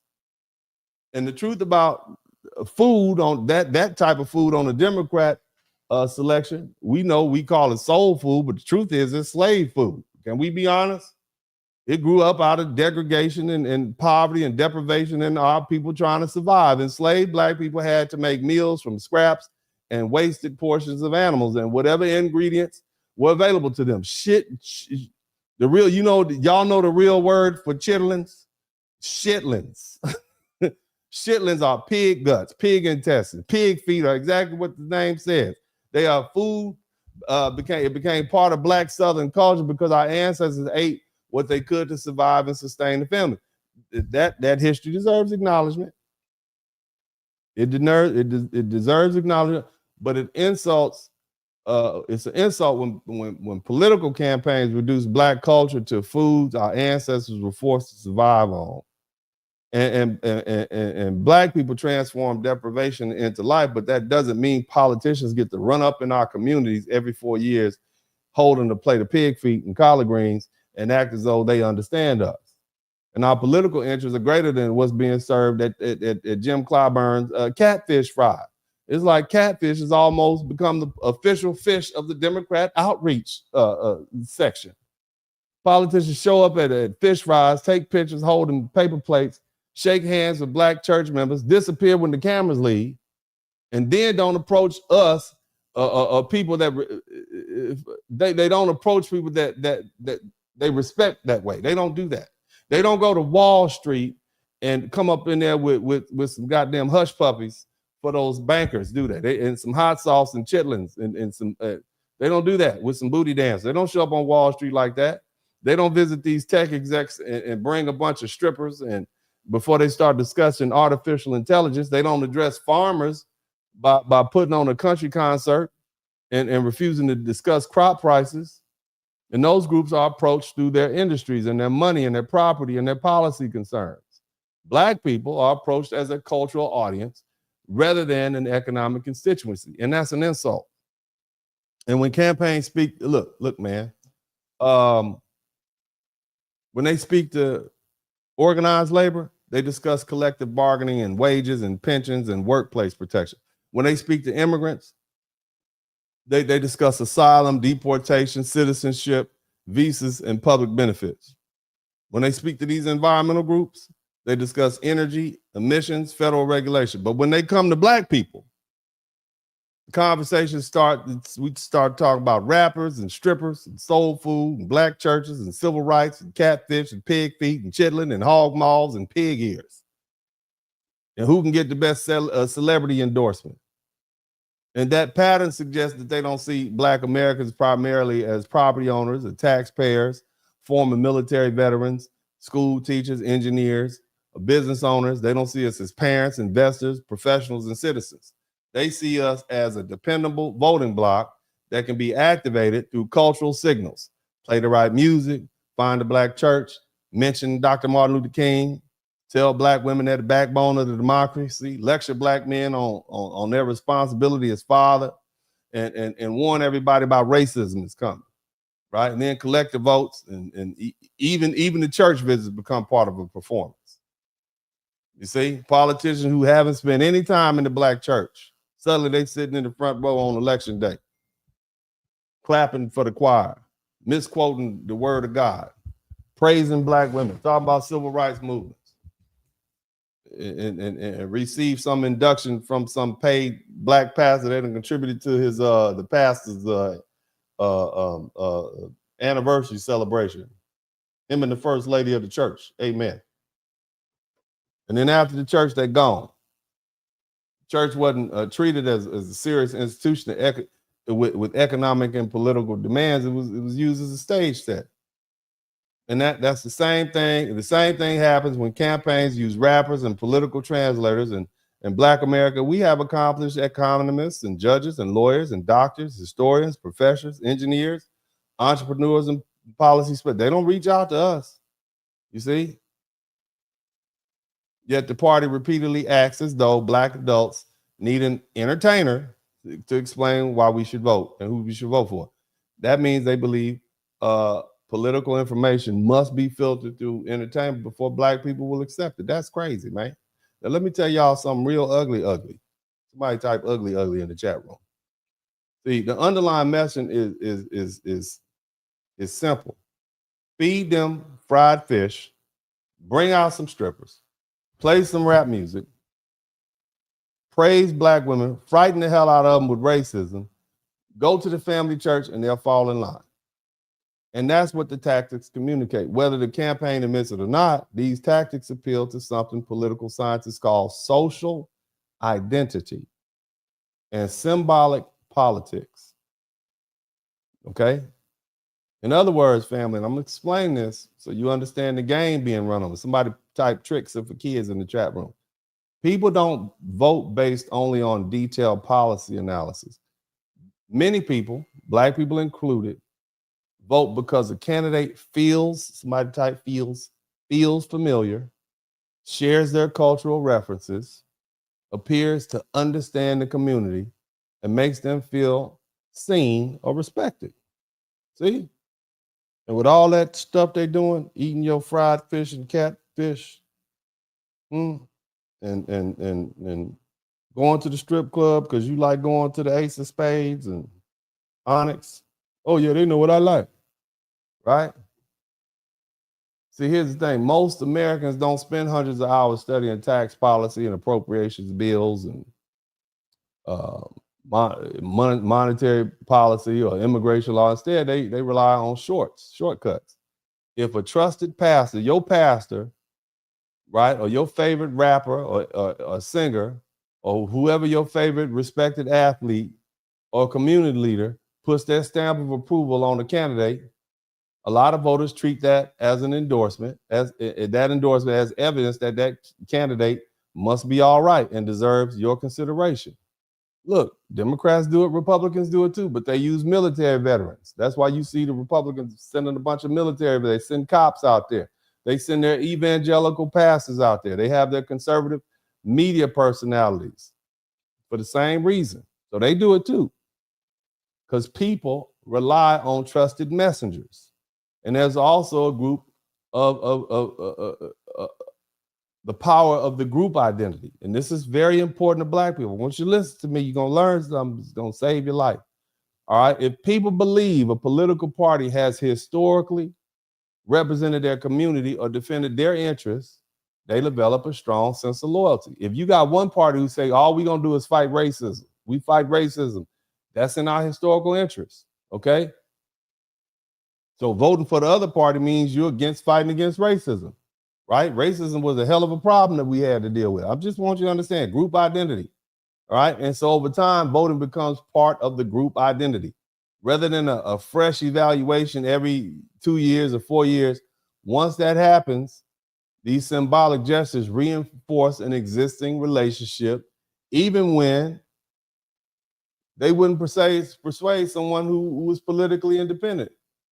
So every time they come, they told you we here to fight racism. Every time they come through with a hot plate of catfish and a booty rapper, a booty shake rapper, like, yeah, they still down with us. You see what I'm saying?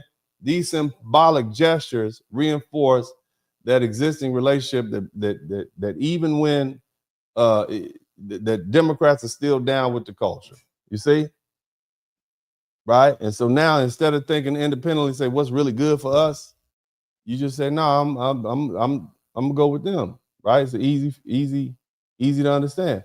but people naturally pay more attention to information that reinforces beliefs they already hold, and more skeptical of information that challenges those beliefs. That's why y'all will never believe that Donald Trump is not a racist. You have to believe that because all Republicans are racist. You see what I'm saying? So any new information, you're gonna look at that skeptical, right? Or the Republican Party has some policies that are good for black people, or that the Democrat Party has some policies that are horrible for black people, right?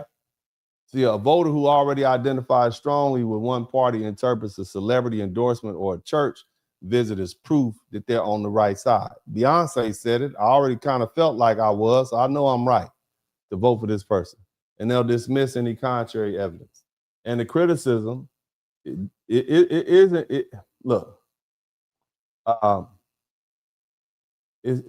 isn't that black voters are uniquely susceptible to this tactic, okay? We're not. Every major political party uses these emotional appeals. They've sent forth these trusted messengers and these cultural symbolism, and they use that with these different constituencies. And the criticism is that the Democrats, they rely disproportionately on entertainment and cultural symbolism when they're communicating with black voters, rather than emphasizing detailed discussions in economic mobility, and wealth creation and education and business ownership and measurable policy outcomes. And ultimately, the healthiest democratic model is one where voters appreciate cultural respect, but still ask harder questions. What is your record? What exactly are you proposing? How will it work? How much will it cost? And will I know if it succeeded? Those are questions. They shift the conversation from symbolism to accountability. All right. Now, again, I don't believe black people are that shallow. And you all approve that. You heard all those videos mauling black people. You heard that? You heard that? I don't believe that black people that are that shallow. And I think what's about to happen is this. I think what you all are going to learn, and this is something I've been thinking about, and you might agree or disagree, but this is what I think is going to happen. You about to lose your job. Democrats. You about to lose your job. Get this thing. Democrats. You about to lose your job because you Democrats. are detaining me for nothing. Democrats. Why are you detaining me? Yeah. Democrats. You are about to lose your job. All the Democrats. You are about to lose your job. Get this thing. You are about to lose your job because you are detaining me for nothing. That's what I think. That's what I think. Why are you detaining me? Here we go. Y'all like you that? You about to lose your job. Yeah, Democrats. You about to lose your job. Get this thing. You about to lose your job because you are detaining me for nothing. For nothing. Yeah, I've been voting for you for nothing. But anyway, as I woke y'all up, But anyway, as I was saying, I don't think black people are that shallow. Black men don't need strippers to understand the importance of voting, and black women don't need a rapper to tell them how to evaluate presidential campaign. We certainly don't need fried chicken, pig feet, collard green, chitlins, catfish, hot sauce, and gospel music as our substitutes for an economic agenda, although that sounds like a good time. But bottom line is black voters are capable of understanding taxation, business regulation, immigration, banking, housing, education, crime, healthcare, trade, inheritance, and wealth creation. And so stop treating Black America like a nightclub with a buffet attached. You understand? And bring a policy, bring numbers, right? We need a measurable plan. Explain what you're going to do, how much it would cost, and who will it benefit, and when will the results appear? Anything less is not outreach. It's just political theater built on stereotypes. And here's the thing. I'm going to tell y'all again. I'm going to keep telling y'all. Vote your interest. I'm not here to tell you who to vote for. Okay? I'm not here to tell you how to vote. I'm certainly not going to tell you grown men and grown women how you should cast your ballot. That's not what that's a decision every American citizen has to make for him or herself. But I will say this, if one political party shows you that little respect and you find the other party so repulsive, right, you simply can't support it, remember the couch is always an option. Somebody type the couch in the chat room. All right, because nobody is entitled to your vote. Your vote is earned. It's not inherited. If neither party has made a compelling case that it deserves your support, you have a right to withhold your vote until one of them does. And the worst thing you can do is give your vote away automatically. You understand me? So all I'm asking you all to do is make every political party compete for you and your respect and make them earn it. All right. But again, family, this is the pandering season, and the Democrats are back. And so keep your eyes open, keep your ears open, man. Listen, be intelligent. And as I always say at this time, this is Uncle D, and I am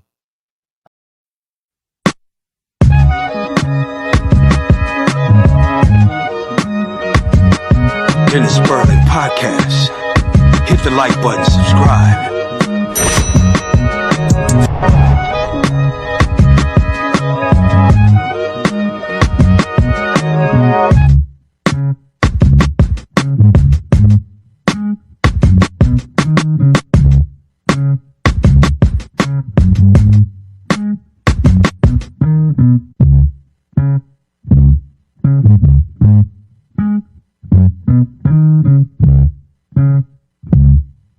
Mm-hmm.